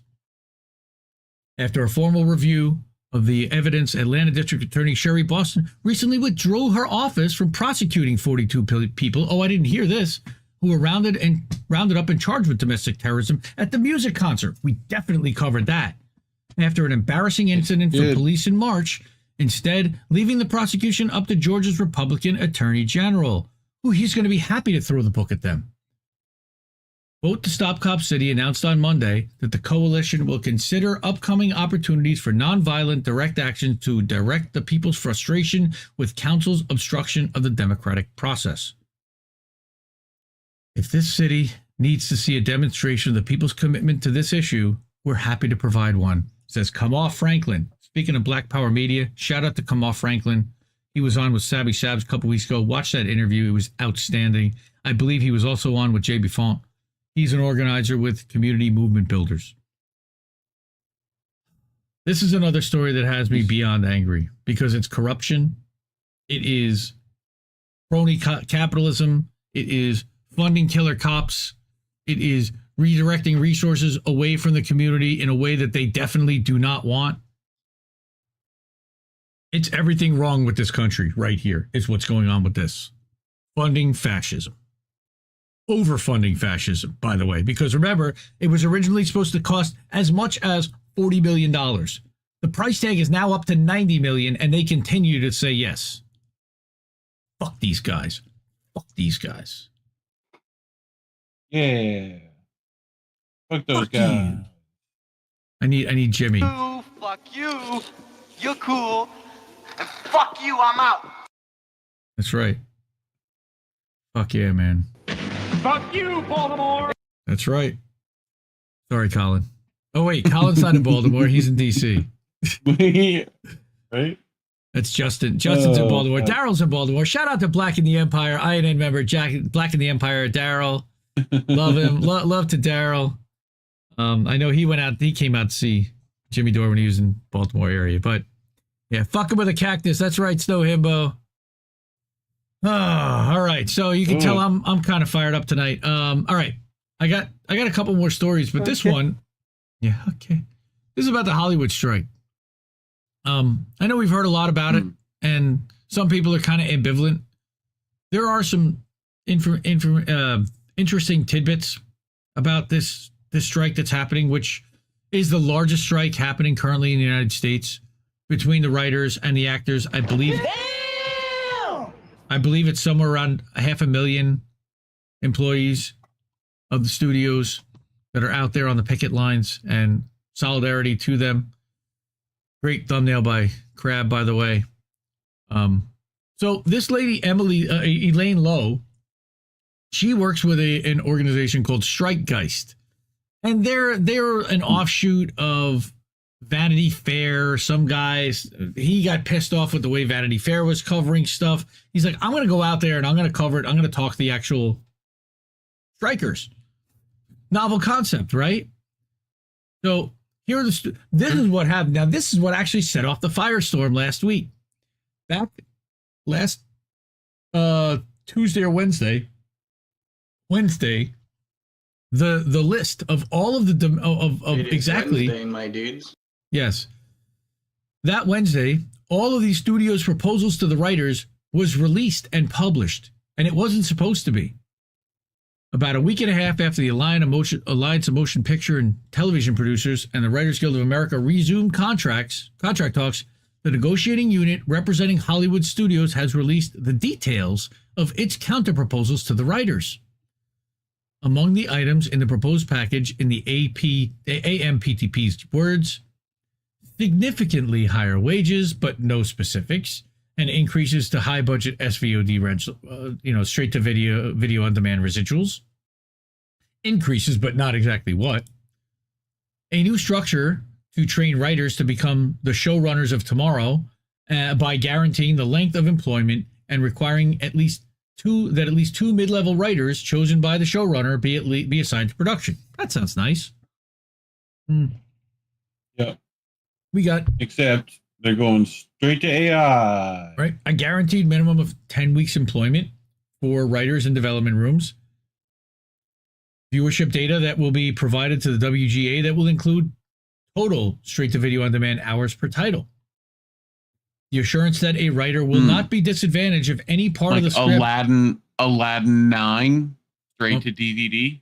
Here you go. The writer will not be disadvantaged if any part of the script is based on generated AI-produced material, so that the writer's compensation, credit, and separated rights will not be affected by the use of GAI-produced material. On that new structure, though, given the high angst over staffing minimums and the duration of employment minimums, this is likely to be going to be the page of most interest to many a writer, and they literally published it, which is the guaranteed minimum employment in development rooms. This includes a 15% increase for backup script fees and a 50% increase for pilot scripts for high-budget SVOD series. There's a lot of specifics and detailed numbers in here. A minimum of 10 weeks, like we said. This is the one. The WGA did not immediately respond for comment late Tuesday, and they have the full proposals in their press release. So what do we make of them? Well, we'll have a more thorough breakdown and analysis, but the first thing that happened after this happening, so they work with an organization called the Ankler. They also have a Substack, the Ankler, and they report on Hollywood news. But then the Ankler developed this offshoot called Strikegeist that is specifically dedicated to reporting on the Hollywood writer's strike. So what happened? Here's how the writers responded to the studios. Neither nothing nor nearly enough. All right. So bad and so depressed and so scared is the human toll of the summer strike. So that's Maria Riva, who's picketing outside Sunset Bronson Studios. And she says to WGA, your deal is dead to me, as to the studios. We're now 115 days into the writer's strike. We have something resembling progress and maybe something portending further doom. The Writers Guild of America wrote a lengthy letter to its 11,500 or so members this afternoon, offering a blow-by-blow of the negotiations, something it said it wanted to avoid doing, after the Alliance of Motion Picture and Television Producers released the details of its proposal package Tuesday night, a move that backfired in spectacular fashion. You can now read the full text below, but the gist is that the AMPTP's counter to the union's demands were not nothing nor nearly enough, which the WGA called a version of giving with one hand and taking back with the other. The Guild plans to keep plugging away for counter that fully addresses its concerns. The phrasing on that. That's some phrasing right there. That is. Again, right? What was that? Giving with one hand while taking back with the other. So you got like a reach around and a. Okay. Yep. So rather than accept half measures like those mentioned above and other proposals not listed here, they're going to go and keep plugging away. So to recap, the studios had offered, among many things, significantly higher wages, bumps in high budget, straight to video on demand residuals, a new structure to train future generations showrunners, right? Guaranteed minimum 10 weeks employment, some broad language about AI productions, and quarterly reports of viewership data that will include the total aggregate number of minutes in a high budget SVOD program. But doesn't mean anything. To which the WGA essentially said, well told, good start, but we haven't gone on strike for nearly 4 months for this. So according to the Guild, here are a few examples of areas they've made proposals that are not yet good enough.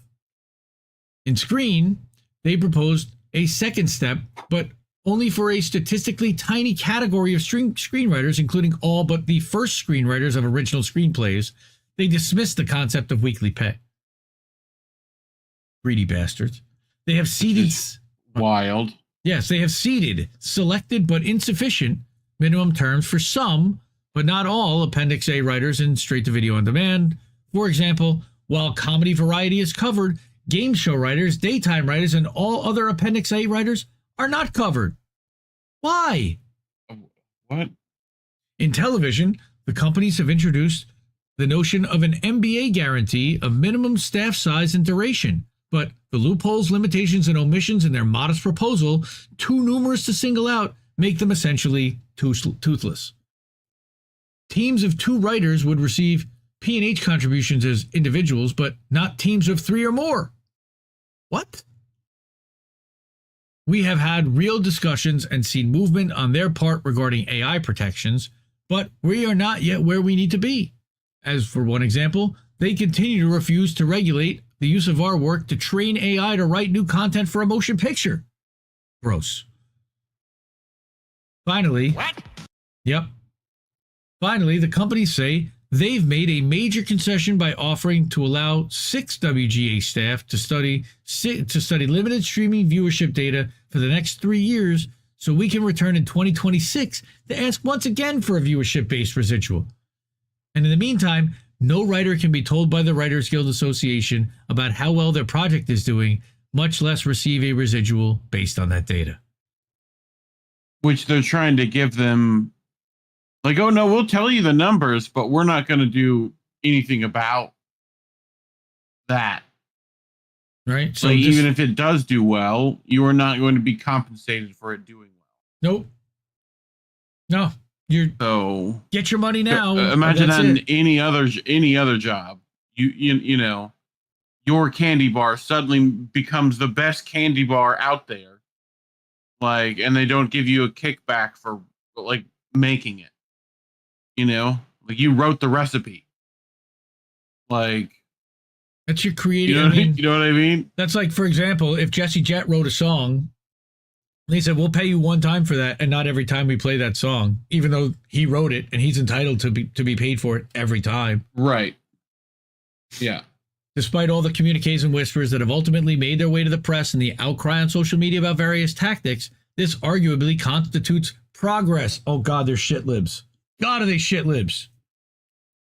The downside is that despite the week starting off on a hopeful note, with some surmising that a deal could be made by Labor Day, the odds of that appear to be increasingly slim. Yes, they do, because the studios already said they're willing to hold out through the rest of the year. They have enough content in the hopper to do it. Scroll all the way down to the bottom of this newsletter to read the full letter to membership, which I'm not going to do, but I did want to. This is a podcast that they did at the Ankler.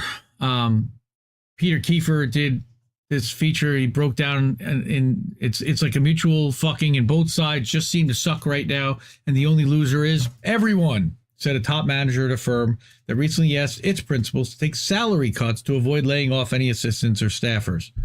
Because, of course, managers at firms, I don't know what firm they're talking about. I don't know if it's like an agency for actors, but you know, all the feeder industries that serve Hollywood, they're all dying right now. Craft services and everyone, because of this shit. Because the studios are greedy motherfuckers.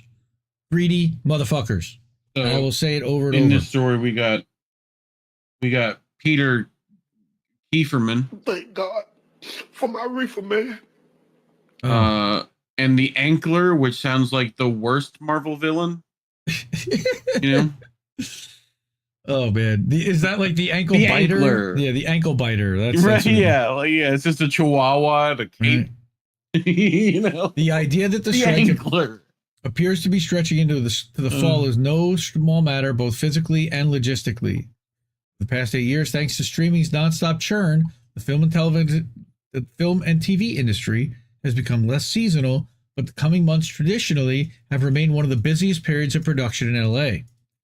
Films that shoot in the fall typically are required to wrap by mid-December to avoid the surcharge on productions that occurs when shooting over the holiday. According to several executives, the further the strike extends into the fall, the more likely that certain projects won't get an official green light until the new year, 2024, even if a deal is struck weeks earlier. Well, they're not going to start production only to shut it down over the holidays, sure. And with festival season and Oscar season about to kick off, the predictable get your engine started, high wattage start of award season, not to mention fall TV, is 0 to sluggish at best.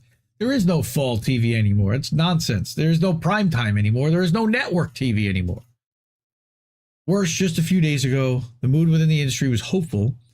The silence surrounding negotiations suggested that progress was being made and a tentative deal could be announced at any moment, but, of course, after the studios released details of its August 11th offer, recriminations recommenced, likely setting a deal back by at least several weeks.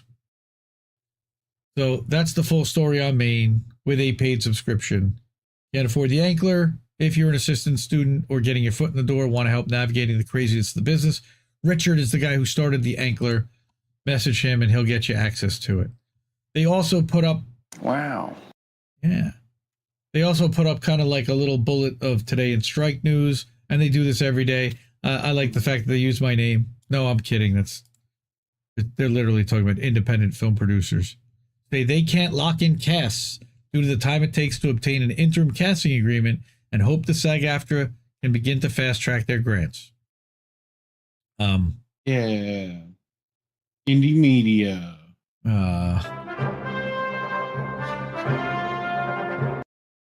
These studios are such greedy fucking bastards, let me just tell you.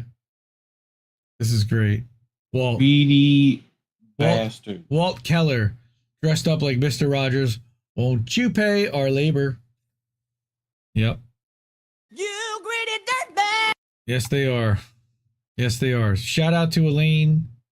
Shout out to Strikegeist and the Ankler. And shout out to George Kramer. Sure. Elaine. I know Ahsoka just came out. A few things just came out this week. And again, I don't subscribe. I mean, I'm subscribed to these services for my kids. I never watch any of this stuff. The only thing I will watch is stand-up on Netflix. Like, stand-up comedy is all I can watch at all on anything corporate owned anymore. Like, because it's just a real person talking about mostly stories of their life, and that was great. I watched Paul Verzi the other night. He was excellent. So definitely check him out on Netflix. Mastermind has a movie script he needs to get greenlighted. Mastermind Hour, nice. Send it over to me. Just kidding.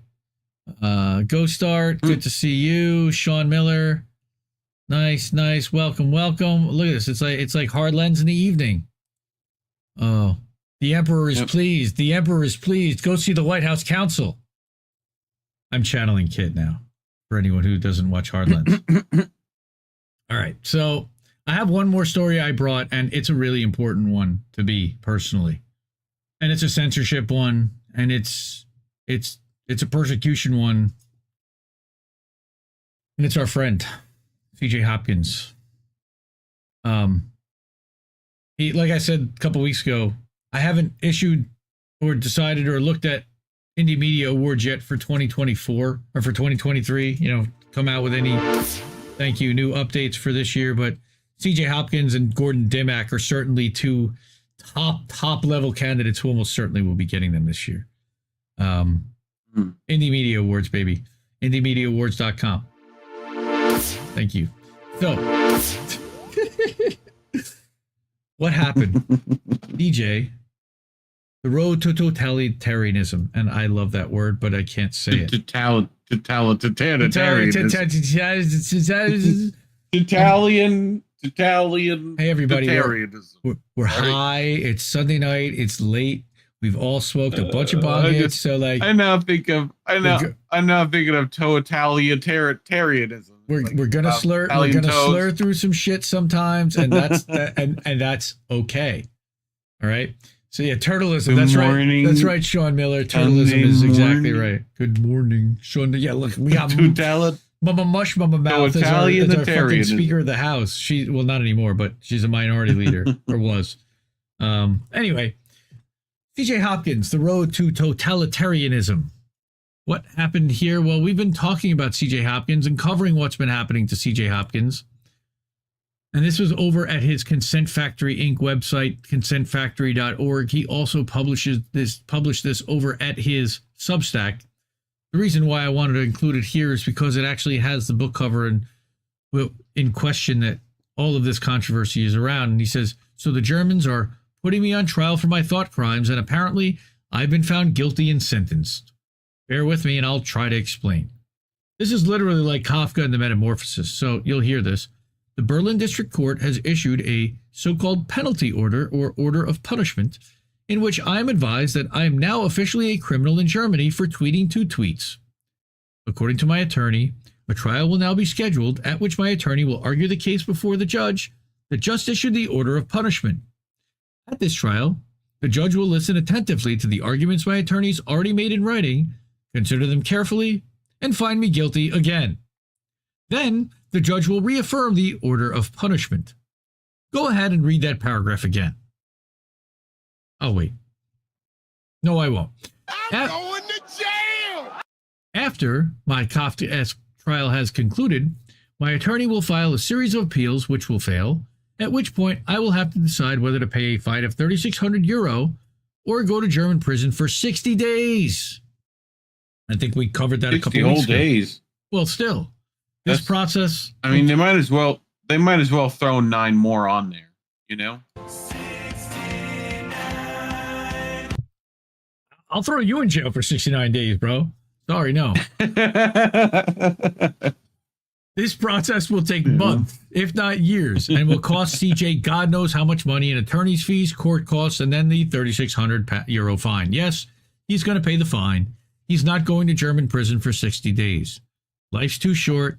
He's getting older, and he really wouldn't accomplish anything except making a narcissistic spectacle of himself. However, what will accomplish something, I don't know how much, but something, is if I see the whole process through to the end and shine as much light on it as I possibly can, because my case is just one of many such cases, and the real story here is not about me. It's about the crackdown on political dissent that's being carried out not just here in Germany, but also in other countries throughout the West. We've been covering that. There are not many outlets reporting this story, not outlets with any significant reach. And raised right here as one of those. If you are reading this column, you're probably aware of various alternative media outlets that are, but most of these outlets are quarantined off where normal people never have to see them and are delegitimized as unreliable sources and purveyors of misinformation and so on.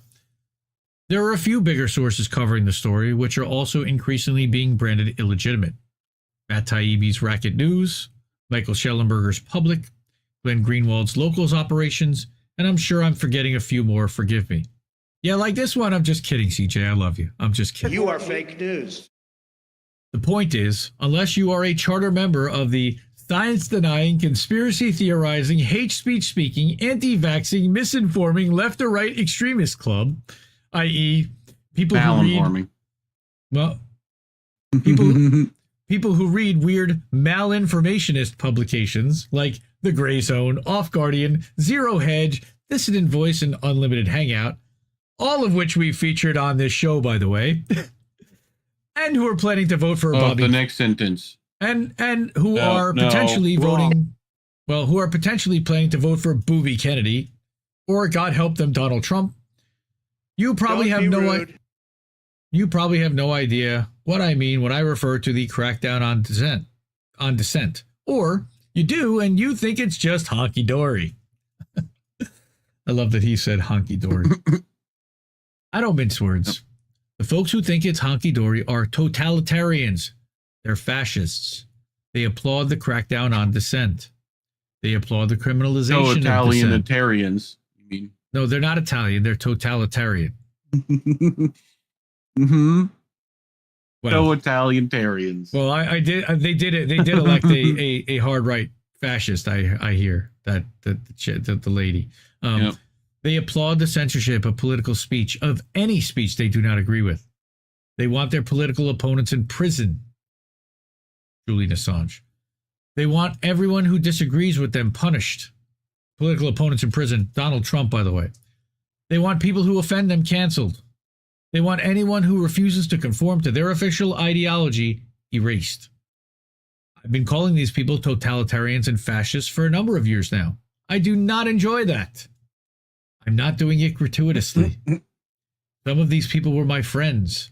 I'm doing that, calling these people fascists, and comparing the nation totalitarianism that is erupting all throughout the West to other earlier totalitarian systems like Stalinism, sorry, Marxist friends, and yes, to fucking Nazi Germany, because despite the fact that there are numerous differences, a lot of it is textbook totalitarianism. Naked textbook totalitarianism. There isn't another nicer word for it, or for those who are enthusiastically embracing it. There's a lot of worse words for it you could use, and I'm down with those. Well, he says, I'm not going to present the evidence for that assertion again.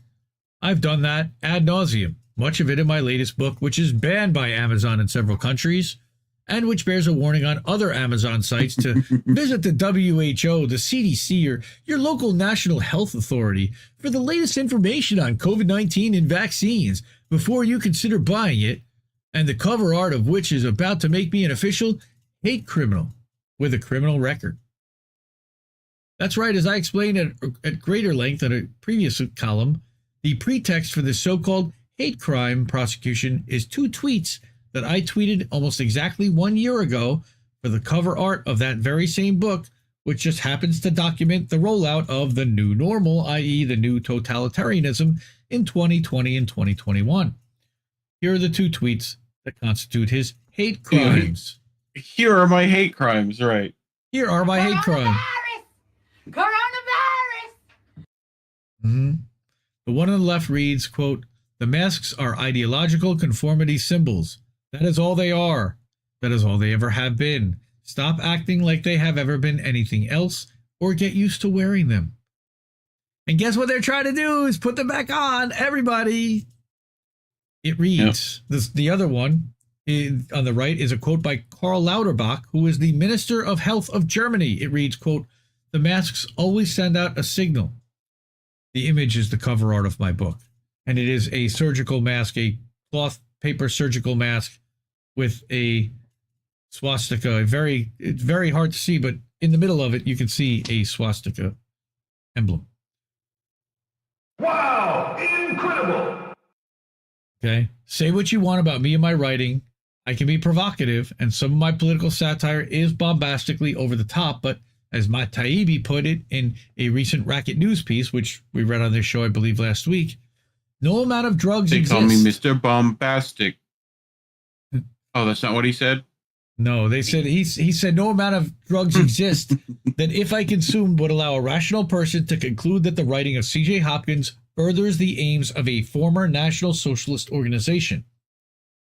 Agree with him or not, and I increasingly do, he used his imagery to compare the sweeping declarations of emergency power that were common around the world during the pandemic, and were particularly authoritarian in Germany, to Nazi tactics. And that is what I am being accused of and punished for doing by the German authorities, i.e. furthering the aims of a National Socialist organization, basically promoting Nazism for tweeting these 2 tweets above. What? Right. What? Oh, no more symbols. Straight to jail for you. There is no complex legal issue here. Yes, swastikas are banned in Germany if you're a Nazi or promoting Nazism or fascism, but they are permitted for purposes of civic education, countering anti-constitutional activities, which, by the way, Nazism would be, art, science would certainly fall under art, research and education, coverage of historic and current events, which it also would fall under, and similar purposes according to the German law. There's literally like 4 applications that you could apply to this book. Do you seriously believe this is no longer in the zeitgeist? No. Yes. It's not nice. GoFundMe, by the way, Bad Cookies, who, by the way, just said that GoFundMe is the new American healthcare. GoFundMe, by the way, just froze the Gray Zone's account and is not allowing them to get the $100,000 that they just raised to hire new reporters because somebody somewhere decided that they were to ask a question about something, and now all of a sudden it's the government doesn't like that they're reporting on all the not the first time that's happened. Not even close. They did this to Minpress. They've done this to the Canadian truckers. They've done this over and over again. Right. Like maybe we should not use that. Maybe it's time. Yeah, maybe it's time to ditch GoFundMe and tell everyone to do the same. Not that they should be allowed to do this to anyone, even if you are a jerk Wyatt. Anyway. And let's stop moving toward digital money so they can't debank you. They can take all your cash and seize all your cash, but it's a whole lot harder for them to do that than to go and seize and to cut off access to your bank accounts digitally. Unfortunately. If we can save the banks, then we can save the world. Yes, read the script, Greta. The world. Uh-huh. Okay, so they understand that. They're not complete imbeciles. Well, they are, but they know the charges are just a pretext, and they know that that we know that the charges are just a pretext. They don't care. They don't have to. They don't even have to pretend to be following the rule of law. We know that they know. That's right. Not anymore, because they know that the majority of the masses are with them. The point of prosecutions like this, and much more serious and significant prosecutions like that of Julian Assange, for example, free Julian Assange, is to send a message. The naked disregard for the rule of law, the blatant absurdity of the charges, the open contempt for democratic principles is all part of the message. It's not a message about the law. It's a message about compliance. It's about compliance. It's about power. Who has it and who doesn't? And what happens to those who refuse to bow down to it? The message is not intended for me, or for more important figures like Julian Assange, or for many other less well-known dissidents that are being made examples of currently. We're just the medium that conveys the message. We're the delivery service. The message is for you. Delivery service. And I'm pretty sure you're getting the message. The question is, how are you going to respond? And I don't mean by storming your Capitol. Please don't go out and get yourself shot. I mean, are you going to help shine a light on where we're headed? Because it's pretty fucking dark. Join me. Join him. Folks are offering to send him money to help with his legal costs, and he's extremely grateful because we're going to need it. And here's how to do that. But I think what we need to do is a little harder and costs more and is much more important. We need to talk to the totalitarians. Yes, the ones who wanted to put us in camps. If we can't get through to them, we're probably screwed. And there is a window of opportunity to do that now. It's not 2020 or 2021. The mass hysteria has worn off for a lot of people. Yes, but the fear-mongering machine is already understanding that and is already starting to whip that fear back into a frenzy, CJ. I know not all of them, but for some of them, a lot of them, some of them are finally reachable. Take a chance. Talk to them. The ones you know or used to know. Try to get through to them. Not the bug-eyed, fanatical, foaming at the mouth types who can't wait for the return of the emergency measures, or the ones that were literally like dancing in the streets with glee at a fucking fake mugshot, quote unquote.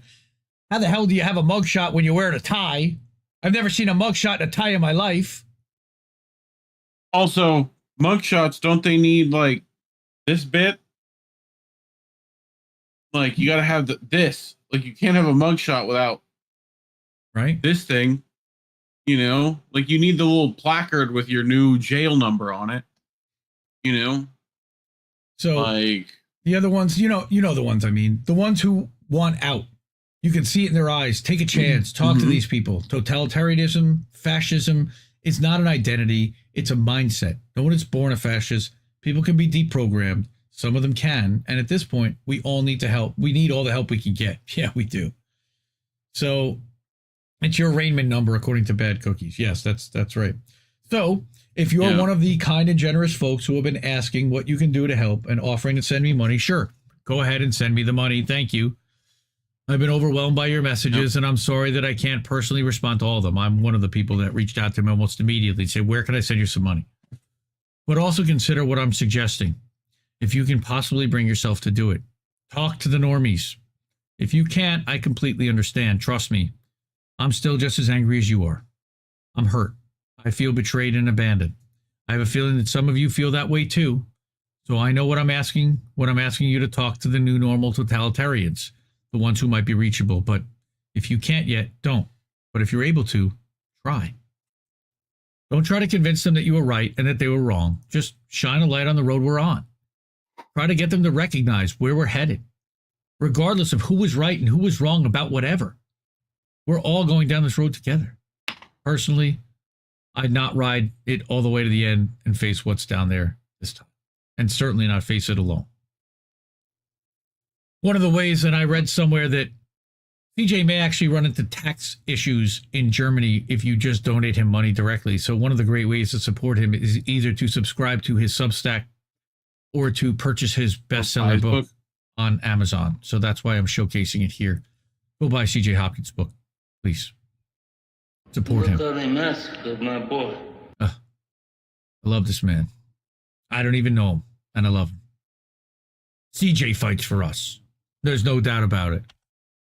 That guy fights for us, and I'll stand up for him all day long. Oh, man. All right. You, homie.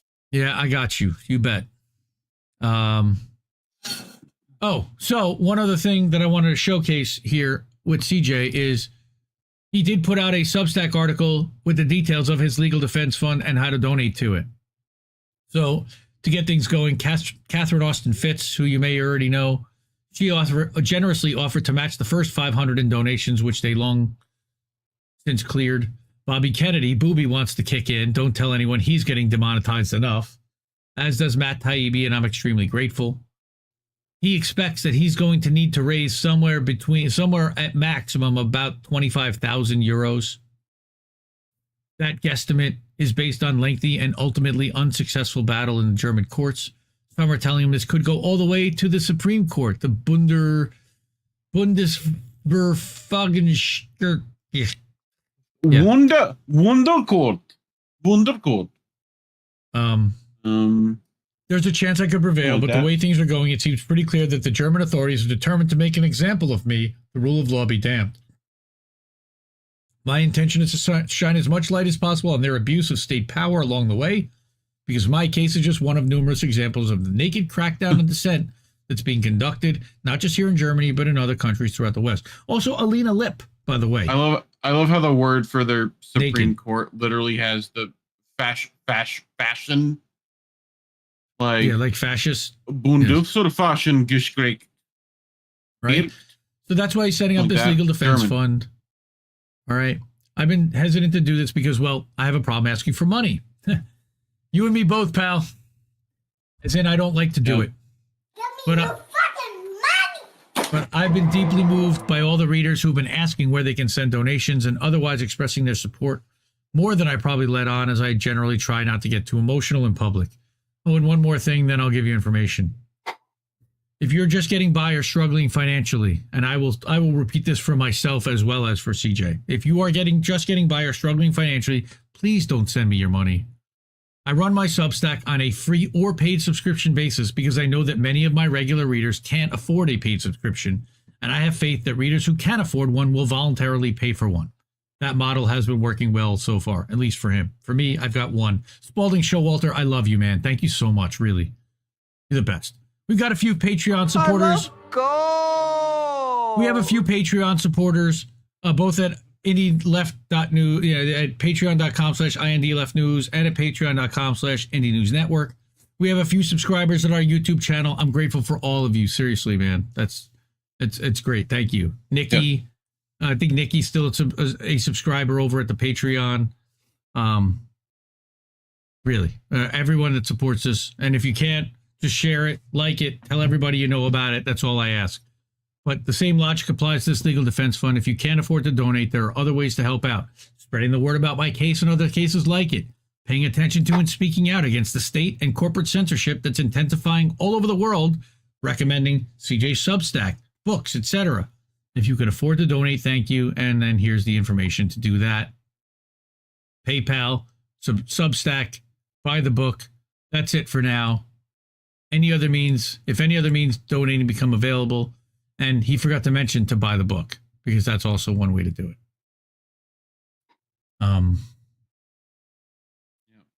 So Look at this distinguished gentleman. I wanted to look at the way he is sitting. Yeah. I wanted to also show this comment that he pinned. So this has been up for 40 minutes and I'm getting flooded with emails expressing support. I'm going to have to pin a blanket thank you up here to the top of the comments because I'm not going to be able to write back to everyone. Please note that I'm reading your emails and your replies here, and they're making me cry. You make us cry sometimes too, CJ. Thank you. Please don't tell anyone about that. Yeah. Sorry, secret's out. I have an image of the cynical political satirist to maintain. Seriously, though, my heartfelt thanks to all of you.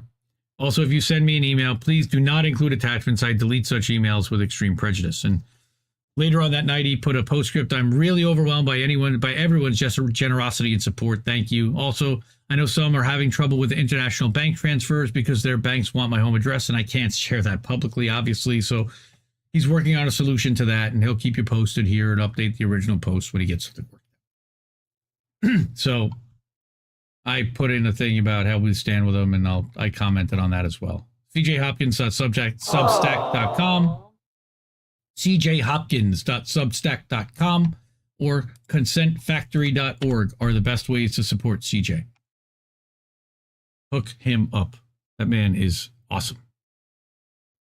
All right. Yep. Yay! We got through it. That wasn't too bad.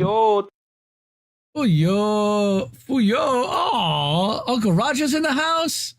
Niece and nephew. What's happening? Roger. What's happening, nephew? Yep. Simply fantastic, Reef. Yes. What do we got here? Who looks deeply? No, that was about Mr. Bombastic. Oh, yes. Well. Yeah. Fuck GoFundMe. Fantastic. Jordan Deck. Yep. They exist only on profiteering off of desperation, mainly around medical expenses. If we had anything resembling Medicare for all, GoFundMe would be bankrupt. They're a middleman. Absolutely, man. 100%. GoFundMe is the American healthcare plan, like Bad Cookie said earlier. And yeah, bogus about the gray zone. Give them support as well.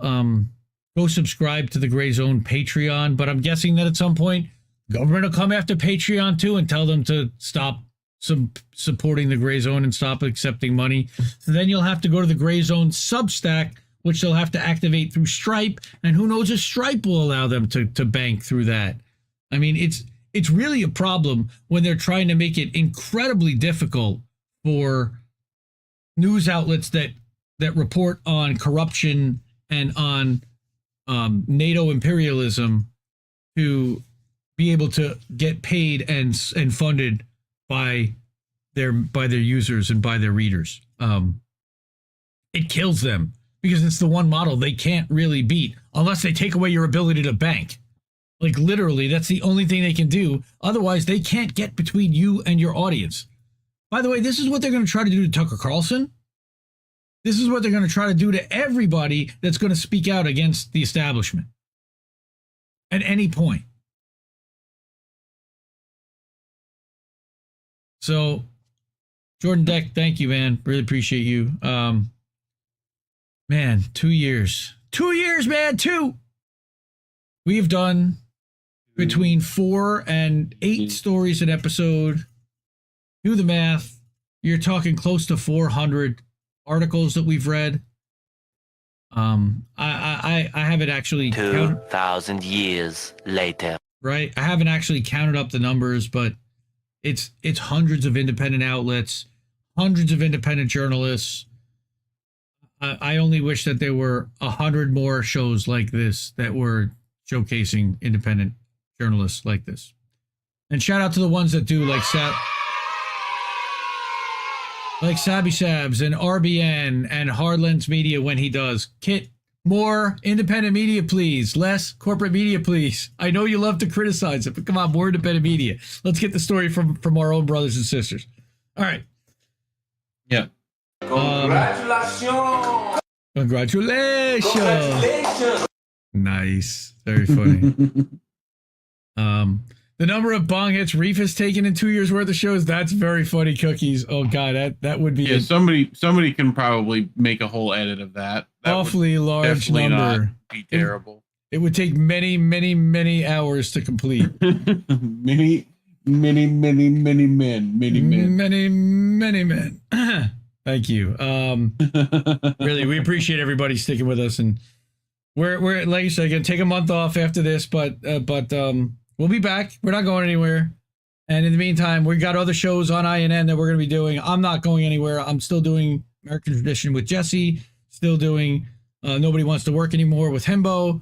So I'm just taking a break from this show for a month just to recharge and get a couple things and spend some time with the family on the weekends. You know, we basically spend half the weekend preparing for the show between the thumbnails and the stories and just kind of the whole, preparing the screens and Boats everything. Takes almost all week, right? Really? Oh, boats! Yeah, I'm let's curating stuff all week. Let's do that. All right. Boats, you see? And I watch mindless shit. Boats that smash into other boats. Boats. It's time! Boats. We need that, don't we? We got double cam, Reef. Oh, I can fix that. Yeah. Oh. So, cam, and then where's this at? No, Where'd you go? This one. Huh. That one. Better. Mucho better. Yes. Cool. Boats. Let's do boats. Quite literally a boat. Here you go. Roll your car forward and roll the boat forward. Uh-oh. Uh-oh. No, it's worse than that. Uh-oh. Boat falling off a trailer? I can't make this mistake. Oh my god. Okay. $536 of gas. Well, for 231 liters. Where do you think that gas went? They thought this was the petrol. They thought that was the petrol. And he spilled it all over the floor? That's pounds. That's full benzene. Oh my god, nobody light a match. It's in the fucking boat. That's all gasoline? Yeah. Oh my god. 536 pounds of petrol. Ermagerd. Like, are they trying to recreate the Juan Valdez or Ermagerd? What? Like, what are we doing? Anyway, how long do you think this would last you? About 2 weeks. How long? About 2 weeks, yeah. Jesus Christ, dude. I just want that as like beanbag chairs, you know? Space bag. Are you getting? Is that Costco? Space bag. Can you wait? Yeah. Costco just imagine it's coming, right? At some point, Costco is going to sell like bricks of fucking weed. Going to sell weed. They're going to sell bricks of weed, bro, and it's going to be cheap and it's going to be good quality. Starbucks. Because you know what Costco does? And, they sell so Costco's secret, and they're brilliant. And Kit Cabello can tell you, but because he worked there. But Costco actually sells all of their stuff at cost. And the way they make their money, the way that they run their whole operation is by their membership fees annually. That $50 or $100 a year that everybody pays to get in the door, that covers everything so that they can literally make no markup on all the goods that they sell practically. It's an amazing business model. Isn't Costco the one in Idiocracy where they just start selling everything? I think so. I think so. Anyway, they already do. I mean, you can buy a house at Costco. Nice, dude. I want to go take one right now. Look how big it is. That is some chalky shit right there. Woo! Ooh. Yeah. Yeah. What? Yeah. What? That's Koala Puffs on the Twitter if you want to go check her out. Shout out to our buddy Aquatine Marxist, by the way. He's great over on the Twitter. I love him. He's got the Carl profile pic, if you know who he is. Fucking hilarious. And he grows some really nice buds. He lives up in Connecticut. Shout out to Carl. Dudes out here still smoking blunts. We out here smoking blunions now. Nice. Nice. And Bro, I'll bet that smells blunions. like I'll bet fried onion smells yummy. Like literally fried onions. And you go Funyuns to go with it, right? Fried onions and fried brains. Yeah, baby. Oh, hey. I will never Hey now. call them bananas again. No bonans. They're yellow tree dicks. They are yellow tree dicks. Can you read that one for me? Say pizza to drugs, say no to yes. Yes. Say no to yes. Say no to yes. That's great. I want that like as a shirt. That'd be so good. I think somebody is totally fired. Ah, look. Dude, Himbo too. Himbo told me he's been rocking out the tomato mayonnaise sandwiches, which is right up my alley. I do that all the time now. Nobody. Would anyone like to see my Would anyone like to see my tomato collection? Because I will happily show it to you. No. Reef hates me. We want to see your plush nuggie collection. Look at the plush nugs. Those nice. They're Nug plushies with the orange hairs and the purple hairs flowing throughout them. Nice, and the red on the eyes. The I love them. The bloodshot. I want all of them. Why? That Where's keychain. the perp? I love them so much.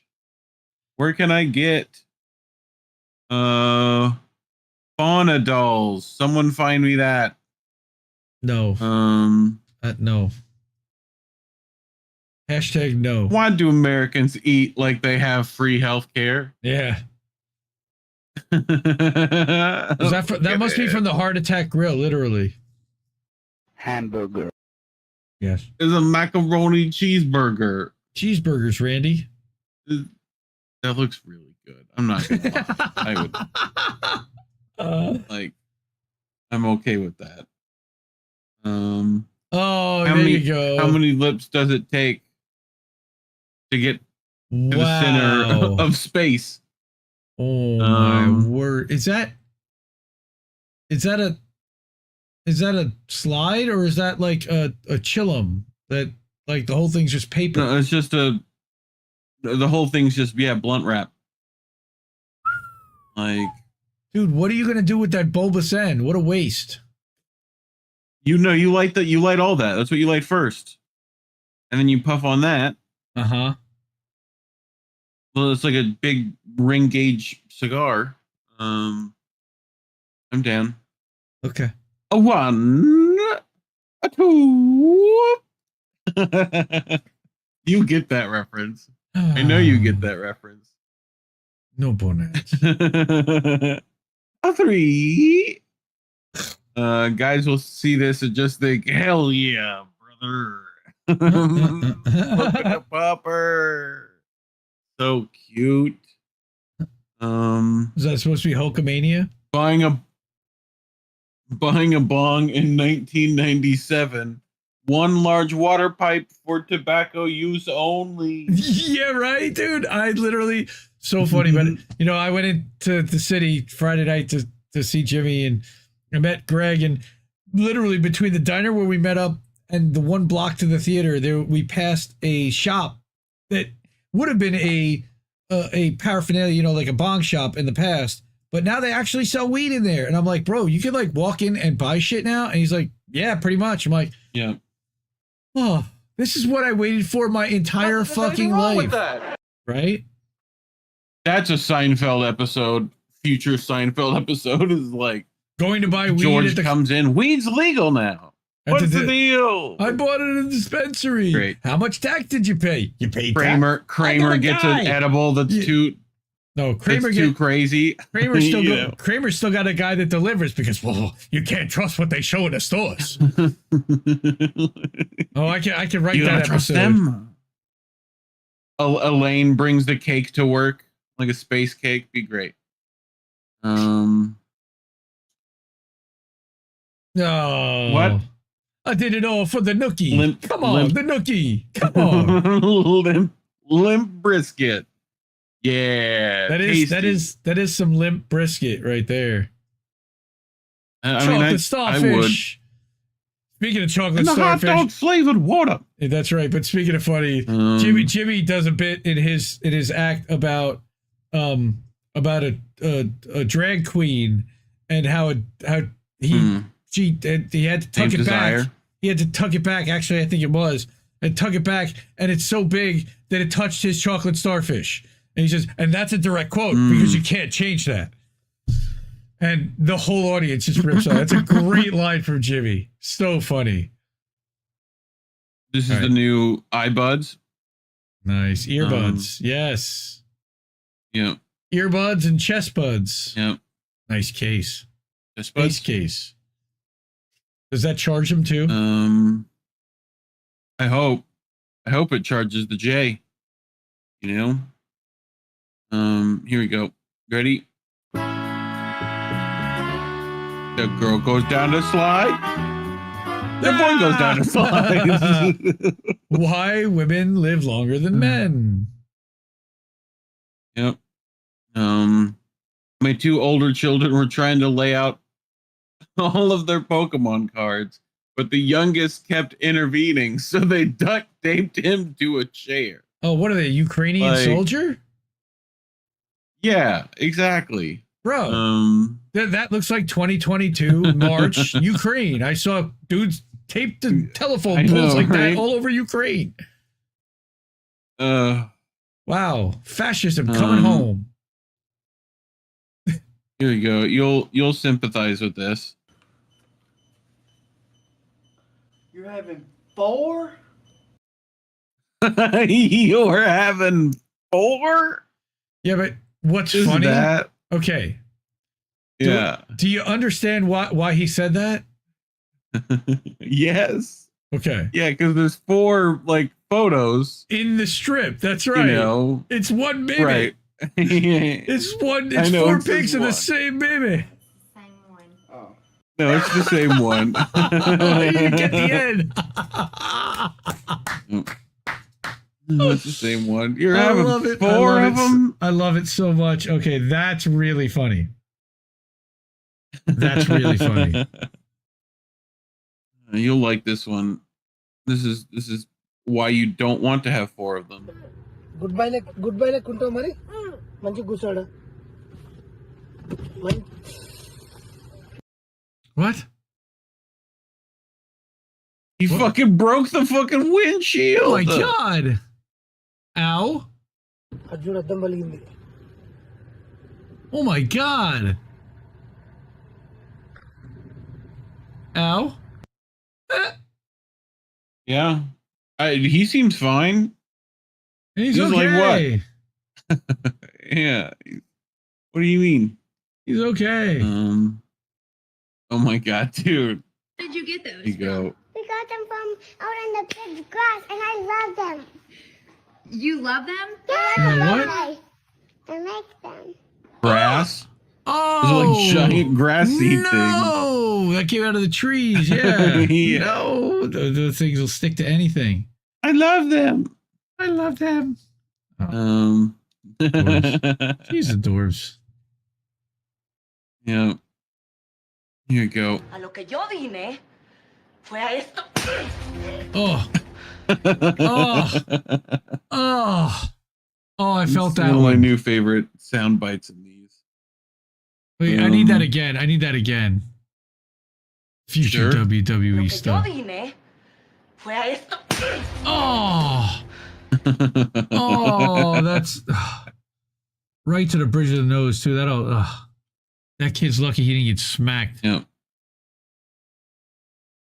We're gonna be mamas. Oh my god. We're gonna be mamas. It's gonna hatch? Oh, he's trying to come out. Oh shit! That's not supposed to be in your case of eggs. Can we keep it? Can we keep it? Who's gonna eat it? No one, because we're keeping it. Oh.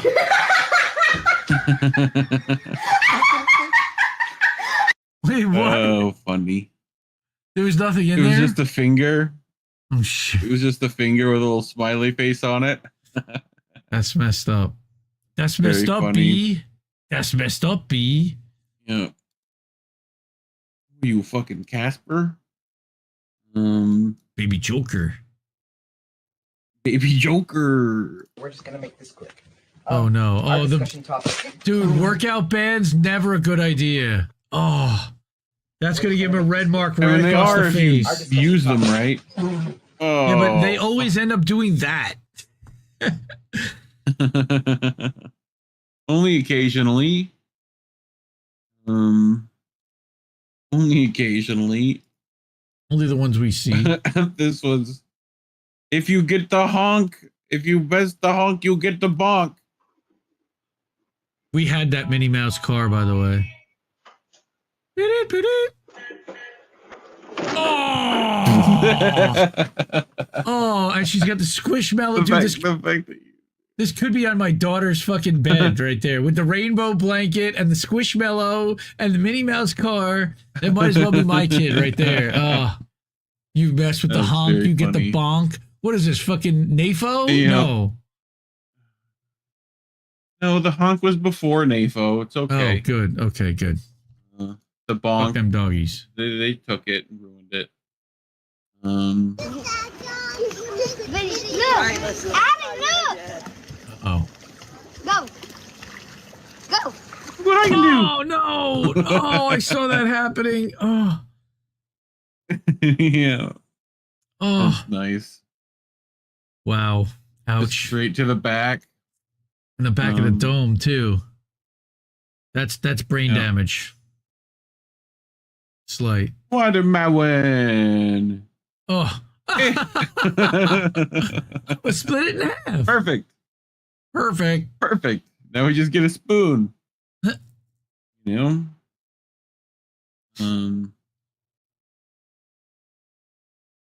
Oh, another safari park. Last time, by the way, we got in trouble for this. Dump it on the ground. Oh, that's not on the ground.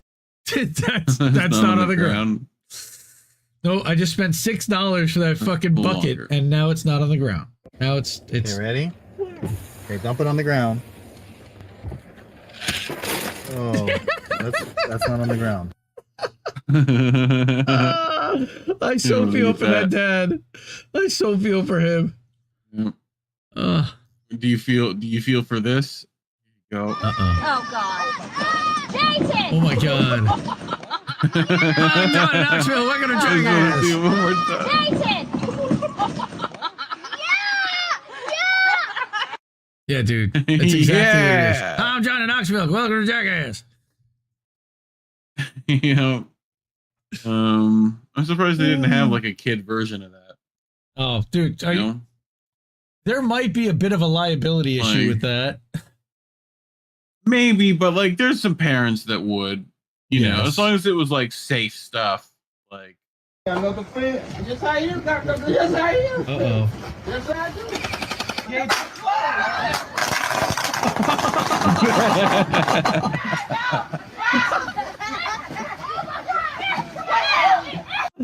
What? That's so fucked up. Did he put like caps? He put like firecrackers in the grill. And that dude went up right into a pool and then jumped. That's my favorite boat of the night. It's so fucking funny. That's my favorite boat of the night. That one's good. He put fireworks on the grill. Yes. And it sounded Here like you go. machine gun. That was great. I think there was also like a little toy machine gun. Like, Lo que yo vine fue a esto. oh fuck. Dominus Ominous. Got hit with the fucking nominate portrait. Right in the face. And he kept going too. Didn't slow him down. No. Look, support your union Starbucks. Oh my God. They literally don't want to hire people, so they're hiring fucking cats. Yeah. $6 an hour instead of 15. I don't blame them for the starting salary. Don't worry, that cat's unioned. It's part of the feline union. He's definitely not. You found a second member of the Starbucks union as a kitty? My word. But wait, there's more. Cats are dicks. Yeah. Yeah. It's the same thing where you have that. A little callback. Yeah. Yeah. Yeah.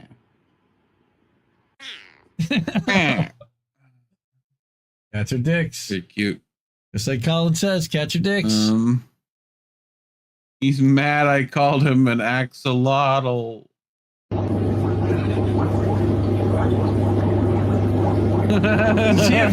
Is that headphones on his ears?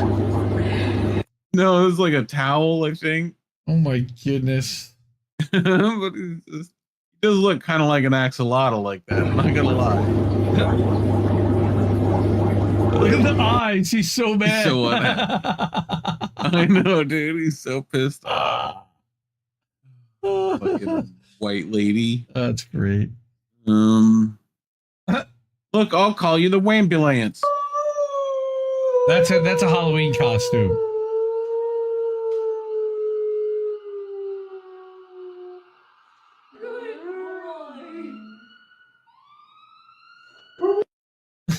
I like he's got little fucking red and blue ears. Holy shit, that's best great. bit. That is really funny. It's so good. Oh, he's great. Cheeto Kitty. What is that? Cheeto. Is that Donald Trump? Is he eating Donald Trump? Listen to the little crunch. Don't be rude.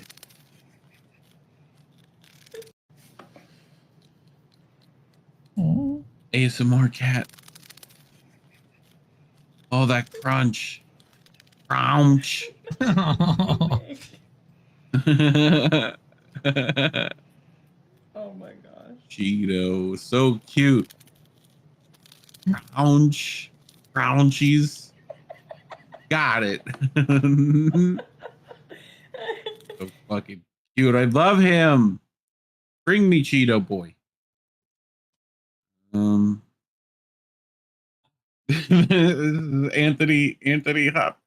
CJ Hopkins. He's in jail for many hate crimes. Oh God. Oh no.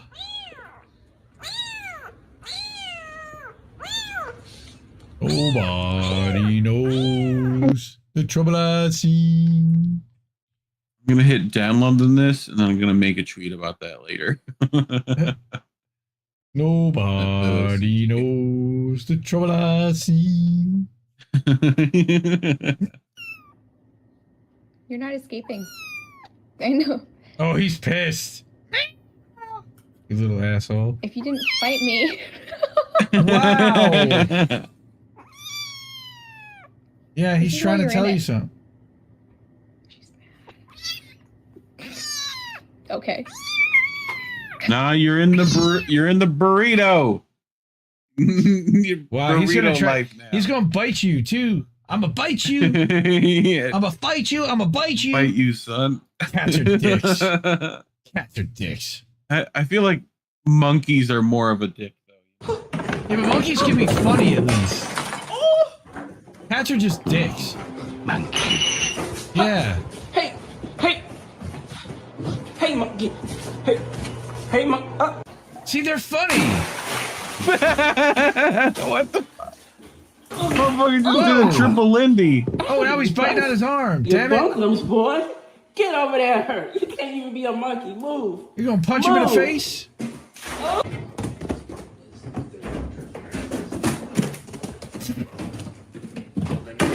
Bro, monkey, relax. Oh shit, here he comes. You gonna attack? Lucky. Oh, he's pissed.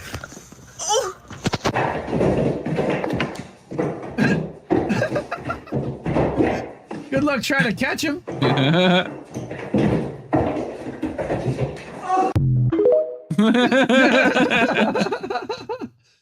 Somebody needs to reevaluate his pet choices.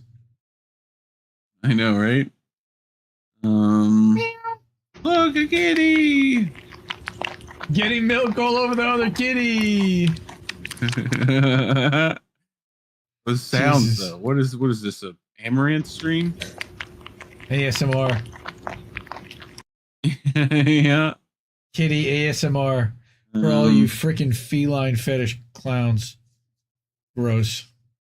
Dude, this one's fucking all right. Here you go. Well, I know what he's doing.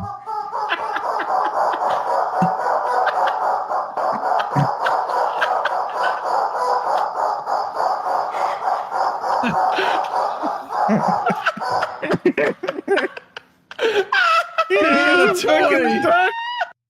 It's a duck. Sitting on a toy. Screaming duck toys. Nice. I thought it was humping the thing. That's what he was doing. Oh, okay. I was right. That's what he was doing. That's I think. I don't know. Well, I think he's entitled to a little privacy, don't you?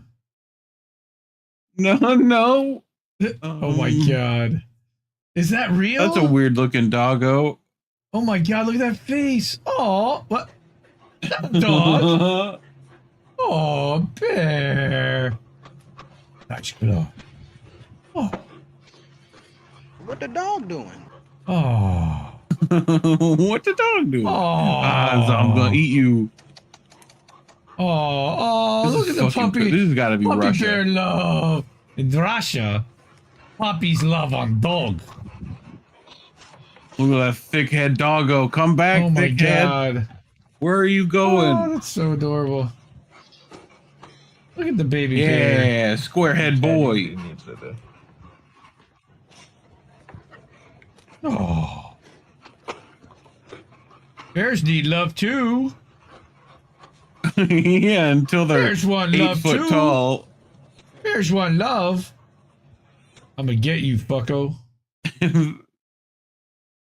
That's a Disney movie waiting to happen. A bear who thinks it's a dog, you know? Did they already make that? I guess not. Probably. Tag, you're it. Where are you going? Why are you approaching me?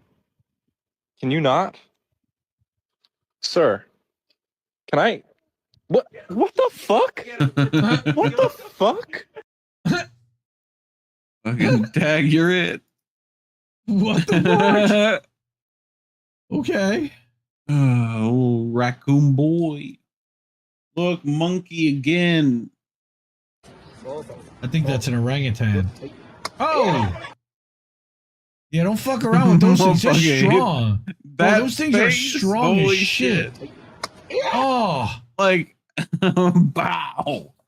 Fucking just stares at him. You weak piece of shit. God damn. You know, like. God damn. You got knocked the hell out. You got knocked the fuck out. Dude, this one's good.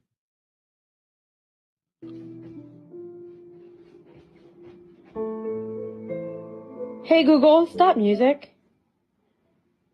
Wait, you're already home? This again? Yeah, I'm just so over at this point. Come on, guys, let's go. Come leave him alone. on. Chase, come on. Hey Google, play. Jesus, I just don't understand it, to be honest. I just don't get it anymore. Yeah, it's spa day. Cucumber fucking Like massages for the cats. Yeah. Cats are The cat dicks. was like, nah, fuck you, dude. Yeah, he's Spa dick. day. Like I said, cats are dicks. You got it, Colin. Cats are fucking dicks. Should we tell her that fence is electric? No, hell no.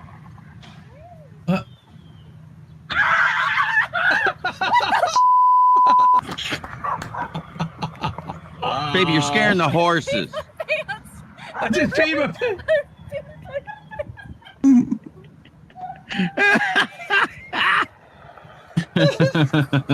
What'd you do? I peed my pants. Webcam, why? Webcam for once. At least you're smiling. I moved my whole webcam to like fix this. At least you're smiling. Yeah, I guess. Happy Reef. Why is it like this? Like, I moved the whole thing. I moved it. Hi, everybody. Bongcam. Yeah. It was out of service for a long time. Glad it's back. Bongcam, yeah, it was. Luckily. Julia. So I see a ceiling fan, Julia. Yeah. Julia. Uh-oh. I think you remember this lady, right? Greece internet's not doing so great. Yes. Says I'm fine. I got okay. You're good. Greens. Yeah, we're good. We're green here too. Good. Rolls Royce. What?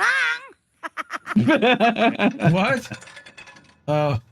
Hold on, I'll back it up. Hold on. Rolls Royce. Right. Nice.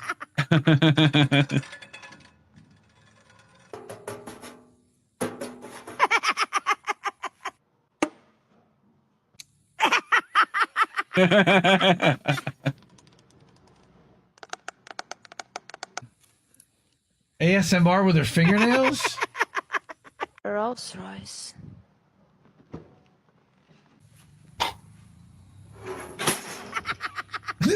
Rolls Royce.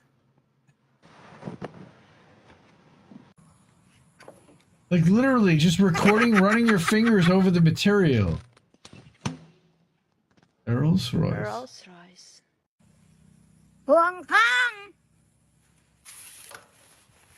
Yeah, she's got an umbrella too. Hong Kong. Yeah, I love she laughs every she does. I know. I fucking love that lady. Like some lady gets paid for doing this shit and makes a ton of money, that lady. That Bentley chick, I'll bet she's making bank. Yeah. All right, what's I think going on it's a couple here? ladies actually. Oh my god, they got the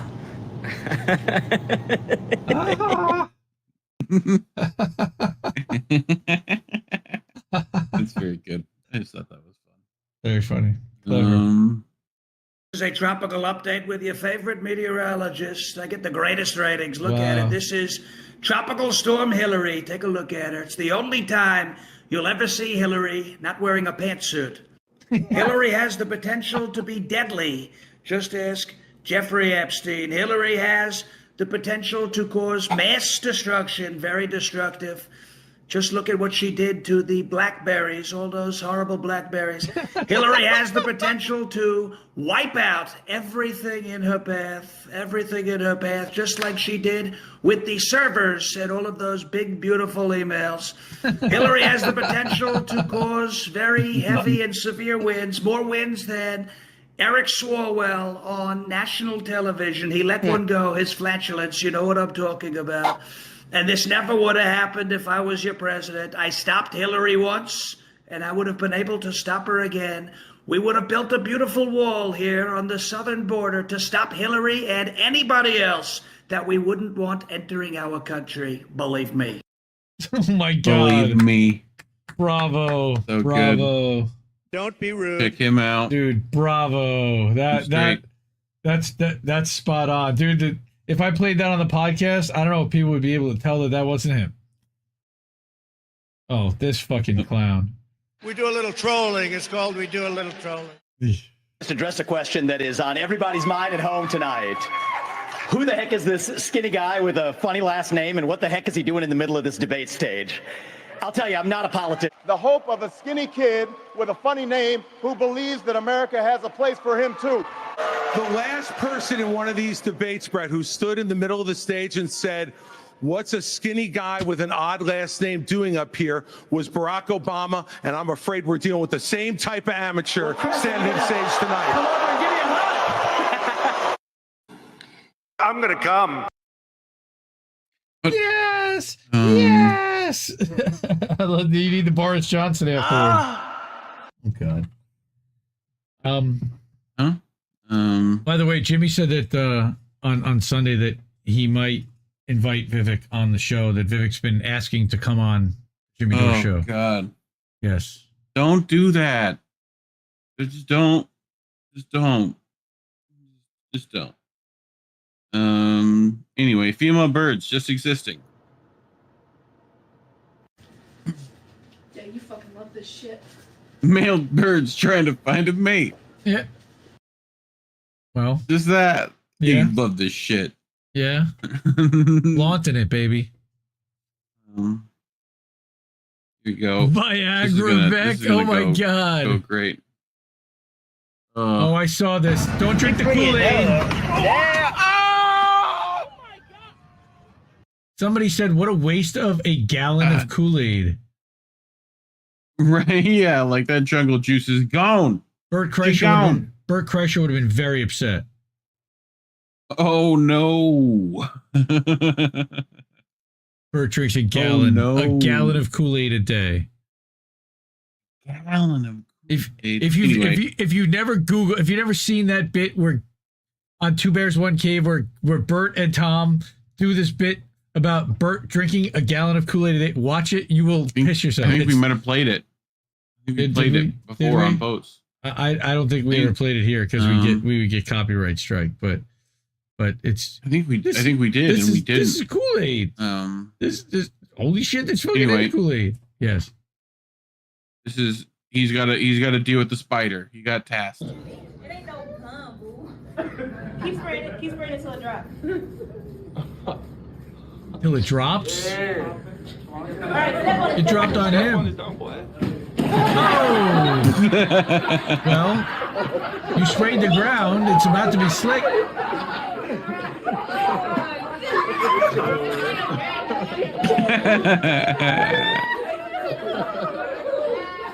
Oh, that's funny. In school. Yeah. After turning 30.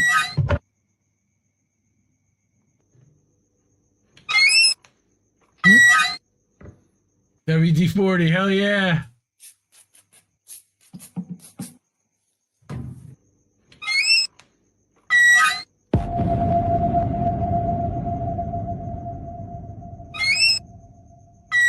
It's his elbow.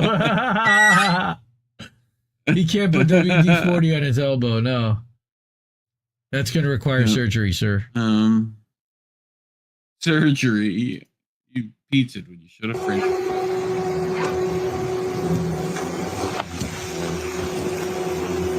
That's a lot of bees. Those aren't bees.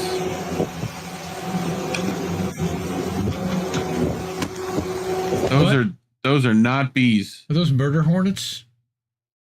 Those are hornets, yeah. Like, holy shit, dude. That's a lot. Fuck that. That's a lot. Look at the fucking dudes in the Chernobyl suit to deal with those fucking things. Dude. Well, sure. Oh God. Oh, look who it is. Ron de Sanctimonious. Is this the one with the boys? And I will not let you down. Like, why? What is that? And I will not let you down. And I don't believe what is that? Oh, dude, it's the I don't believe what I'm saying as it's coming out of my mouth. I know I just told a big lie. Will not let you down. Show the like, the dude, thing. the robot was. No, there's a literally like a face that the guy from The Boys makes, and it's literally that face. That face at the end of saying so. Yeah, it's like I'd have to go find that. Uncanny. Their faces Homelander, are you mean? identical. Yeah. Identical. Yeah. So good. Identical. Here you go. You ready? We're gonna play a prank. Just a prank, bro. What?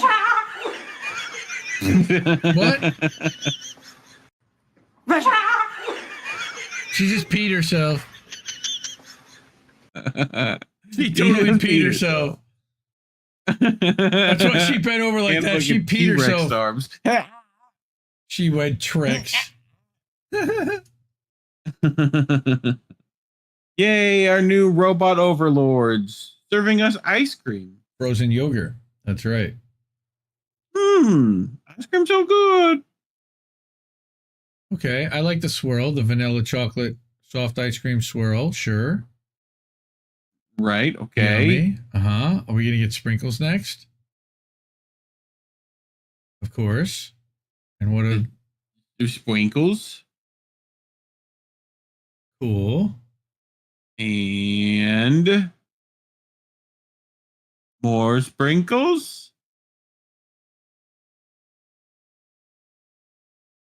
A lot more sprinkles. Oh, those are like nerds or Skittles or some kind of candy.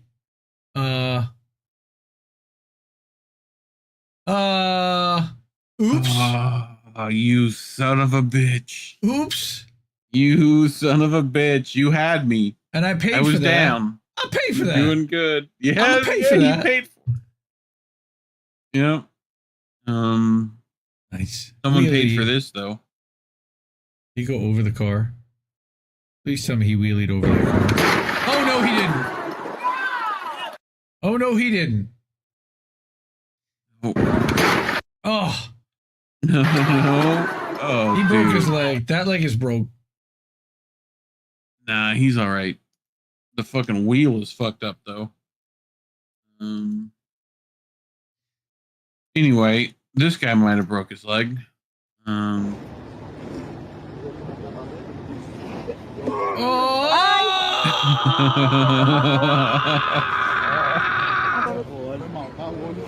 When the paramedic falls on the patient. Oh. Jean-Claude Van Damme. Oh. Oh. That sucks, dude. That sucks. There was an attempt to eat a chip.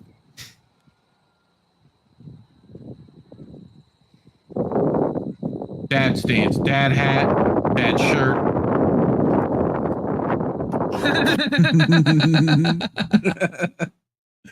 Hey, catch it fast enough.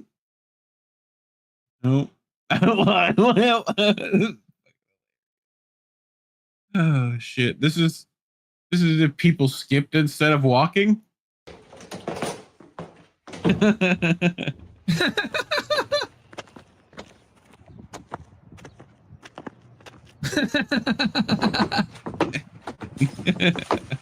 Skipping to pick up the package.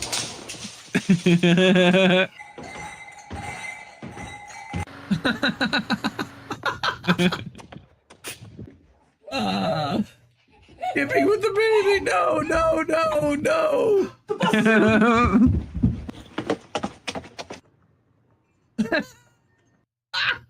That's fucking so funny, dude. Oh my god. I love that guy so much. Sean Miller, bro, put down the vitamin B. Nice. I think he actually took ivermectin. He was doing that horse paste stuff. That's probably what it was. Uh-huh.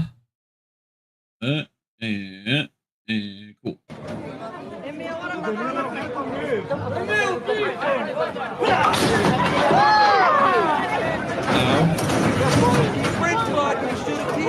Yeah. Yes, he did. Gonna have a bad time. Always. Gonna have a very bad time. Got your gear. This one's fun.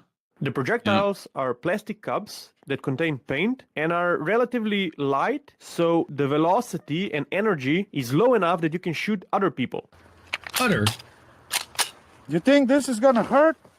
Oh! Yes, I do. Yes, I do. That was like the worst spot you could have done it. Too. Oh, right in the thigh. Oh shit. So when you have snow this year, blowtorch. You know. Well, that's one way to plow your driveway. Flamethrower. That's one way to plow your driveway. You might blow up your car or set your house on fire, but yeah, but you know, whatever. Hey, you know what's funny is he only cleared one side of the driveway with all that fire. That's only somebody who lives in the Northeast would notice that. Yeah. Oh, this does not look like it's going to end well. Would you notice this? I feel like you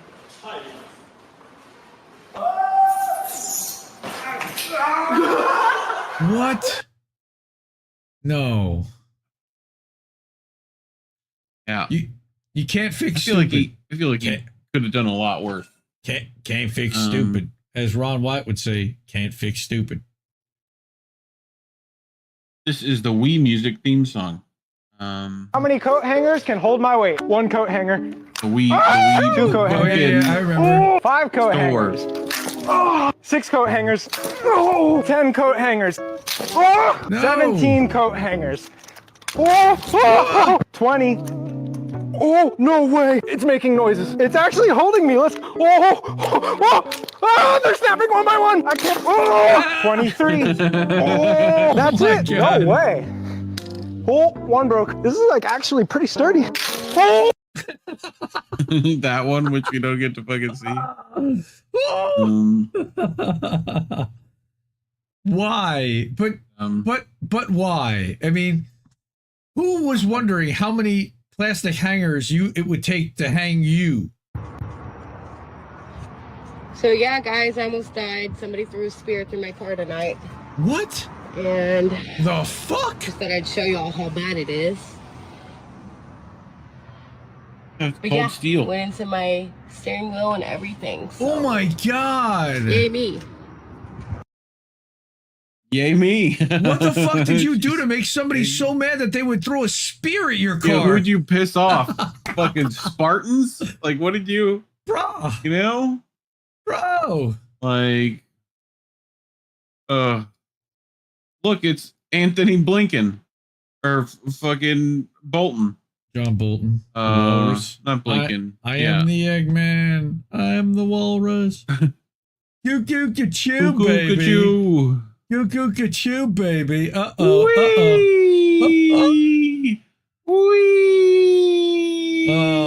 Oh, what does the East German judge give him? I don't know. A 2? That's about a 2. Terrible Aquaman entry. got pissed. Aquaman got pissed. Someone's gonna get fired. That's right. Desert Mantis, It's the Walrus. the German plane. With LL. Oh, oops. Oh, fuck. Look at it. Nice. I got fucked. Well, Both things got fucked. Well, isn't it only right for the Jew to take out the German at this point? You sure? You know? Come on. I don't know which one. God. Like, did this guy? Fucking I think bad. this guy backed up. Into it. Bad cookies. I got to put this up. This is so good. Oh, please tell me it's here. No, it's not here. He said it's a two-state flight. Oh, dude, that is that is delicious, bro. That's comment of the night right there. 2-state flight. Holy shit. That's funny. You ready for this one? This one goes fast.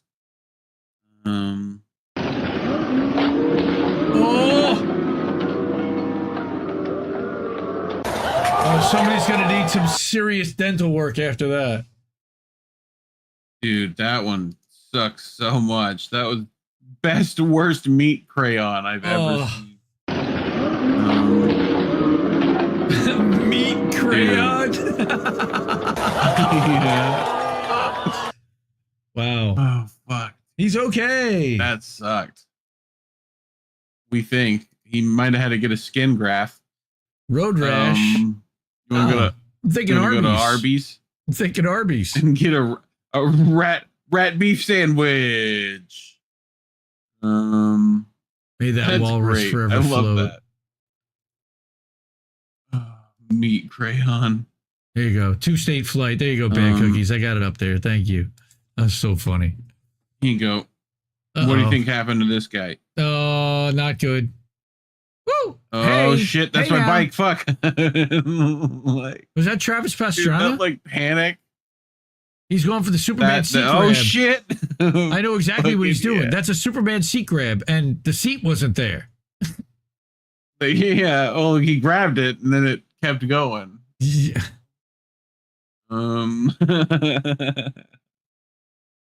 Anyway, here we go. Hand sanitizer. We got to get all that back out. I use plenty of that every day still. When we pressed the hand sanitizer, it's easy to break your wrist. Very pitiful. So, I invented this. Automatic squeezing hand sanitizer aid. The design is very human. We just need to put our hands under the sensor.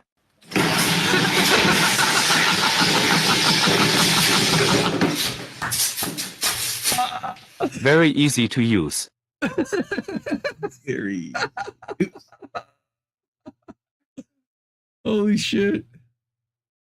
You're gonna like this lady. Rick, so it's a rat burger. Best burger I've had in years. It's a rat burger.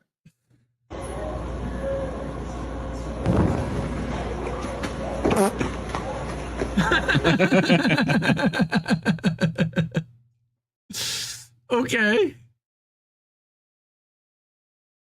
I think we gotta run that one back. Hold on.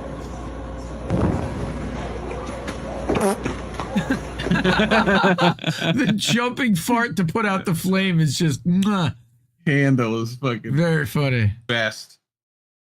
Oh shit. This one's also pretty good. I'm Johnny Knoxville. Welcome to Jackass. Oh, Riley's dead. Oh, shit. Oh, fuck. Who's stopping this?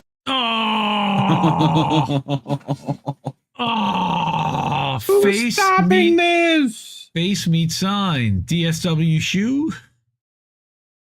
DSWU. And DSWU. Oh shit, they got dicks here.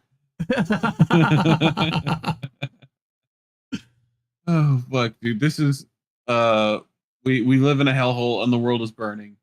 But at least it looks cool while it's doing it. Oh, it's so hot. It's just fine. This my fucking sister's house. Let's see if it makes it or not. I might not make it. Oh. Look at those pines go up, dude. My guess would be no. Come on, chickens! Come on, chickens! But wait a minute. Isn't that a trailer? Don't look like the truck's gonna make it. I don't think the house is gonna make it neither. Yep. Oh. Yeah. Oh, man. That sucks. Joe Biden will come and say that he almost burned down his Corvette. Yeah. Yeah, his Corvette burned. Almost. No, not quite. Almost. Almost. Well, you know how we end things here. So. Oh boy. I wish I could crack this thing and still hold my phone. What? Is that nitrous? Yep. Yeah, it is. No. No. Oh, he blew his engine. Oh, I know that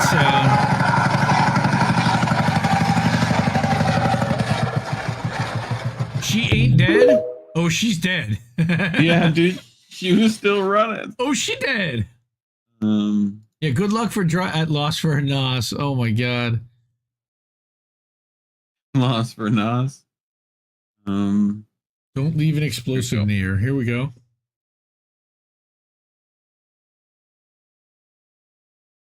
Yeah.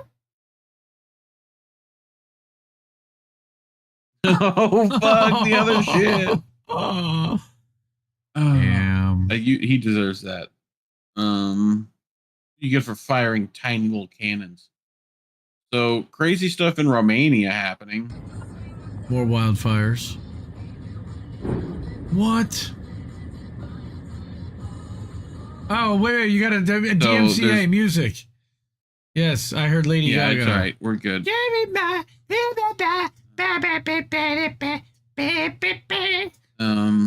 Sorry. So that was one. Then there was a second one. Wow. That's a bright sky. Run! Everybody run! When the paramedics are running, you know it's bad. Yeah. Oh, the firefighters shit. are running away. Uh-oh. Everybody run for it. So, here we go.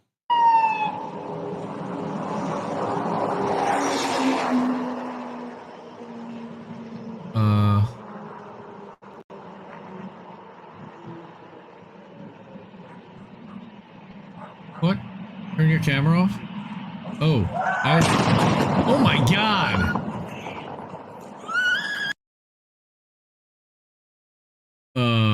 Holy shit. What? What the fuck? That's fucking crazy, yeah, dude. Holy shit. Oh my God. So yeah, that's like 2 LPG fucking stations that went up there. Like same day. Damn. Thing. So shit's wild over there.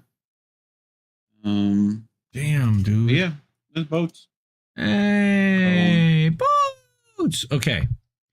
So this week's a little different because we have How Do We Miss That on Monday, and we're going to flip it, and we're going to record Nobody Wants to Work Anymore tomorrow night, me and Himbo, and we'll run it Sunday night. We've been doing pre-records on those. I prefer doing that to a live. Wednesday night, provided that there's no hurricane, Reef and Colin will be back for INN News after taking their first week off in like 75 weeks, by the way. Like 73 weeks in a row, these guys did an INN News, I believe. So they were entitled to one. So they took a week off, and we'll be back. They'll be back on Wednesday. We're not doing anything tomorrow night, as far as I know. But stay tuned. We might run something. I don't know if Jesse gets the hankering. He decides he wants to do something. Maybe we'll do something. Thursday is our brother Angel Rivera's 37th birthday. Happy birthday to Angel. August 31st. He'll be doing a Thursday afternoon live stream special at 1 p.m. Eastern on INN and on his channel. Go subscribe to Angel Rivera. And then, of course, at 9 p.m. on Thursday night, we've got Politically Homeless. They're normally Monday nights at 9. For the next couple of weeks, they'll be moving to Thursdays. Crab said that basically it's easier for him to find stories by midweek, and that by Monday it's kind of hard for him to curate some stories and then go live Monday night with. So we're going to move that to Thursdays for a little bit. I don't know when Bread and Circus is going to come back. What's going to happen with that? Maybe that'll be Mondays. Chris is talking about changing the format up a little bit and going more in-depth stuff. Friday, of course, we're going to have Tara Reid. She took the week off last week as well. And we'll be doing boats.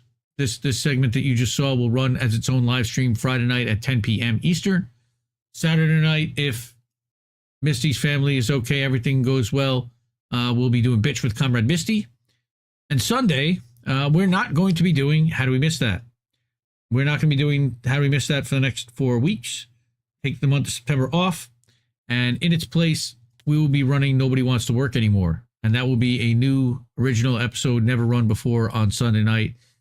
And I can't decide if we're going to run that at 9 or at 10 Eastern. I'm probably going to leave it at 10 just to keep the time slot warm. But we've been running it at 9. I don't know. I've been moving it around a bunch. I love doing that show, by the way. Himbo, I love doing that show with you. It's a blast. And it sucks that we're still looking for jobs, but at least we have the outlet to be able to vent and laugh about the bullshit that's going on in the job market. Yep. Anything else you're doing this week? We have Politically Homeless. When did you say that was? That's Thursday at 9. Gotcha. Did I not? She's homeless. She's Yep. So yeah, you had Angel, right? I did have Angel. I got everybody on the calendar. God. So everybody go to indienewsnetwork.substack.com. You can go to our Substack every week at the end of the week on Friday afternoon or Saturday morning. I publish an article that has all of the streams embedded that we did throughout the week, as well as all the live stream appearances on other shows. Misty going on Critical Hour, on Fault Lines. Tara Reid this week, she went on somebody's show. I can't even remember which one it was. She was just on with Don Corder. So we'll be putting that in this week's episode, in this week's Substack as well. So inn.network for all the network channels, as well as there is a members link tree, which you can get to from inn.network. And that has all of our members, all of their links as well. So go support us all. And again, please subscribe, Patreon, Substack, Cash App, PayPal, any way that you can potentially hook us up with a couple of bucks. Subscribe on YouTube. It really helps. It really means a lot to us. And, so please, yeah,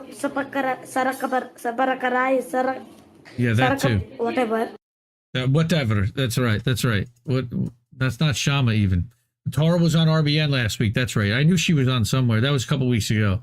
Yeah, shout out to our friend and sister Tara Reid out in Moscow. We love you. And we'll be happy to do your show this week when you tell us who it's going to be. So, for that matter, I think I'm spent, and this is episode 94. God, we did it. We're doing the damn thing. So doing it. As always, I will say to keep questioning everybody's motivations. Keep listening to what little birds have to tell you. Good night, fam. Mwah. Ciao, baby.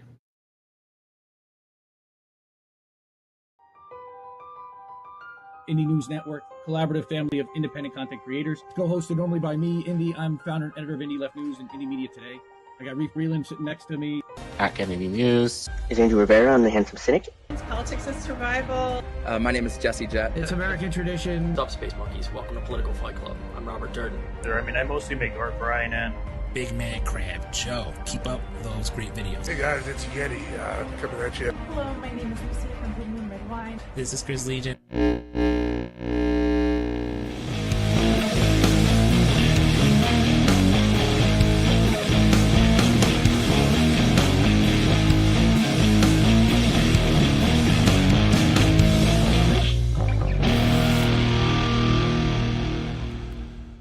Keep fighting that good fight out there, guys. I'll talk to you later. Who are these people?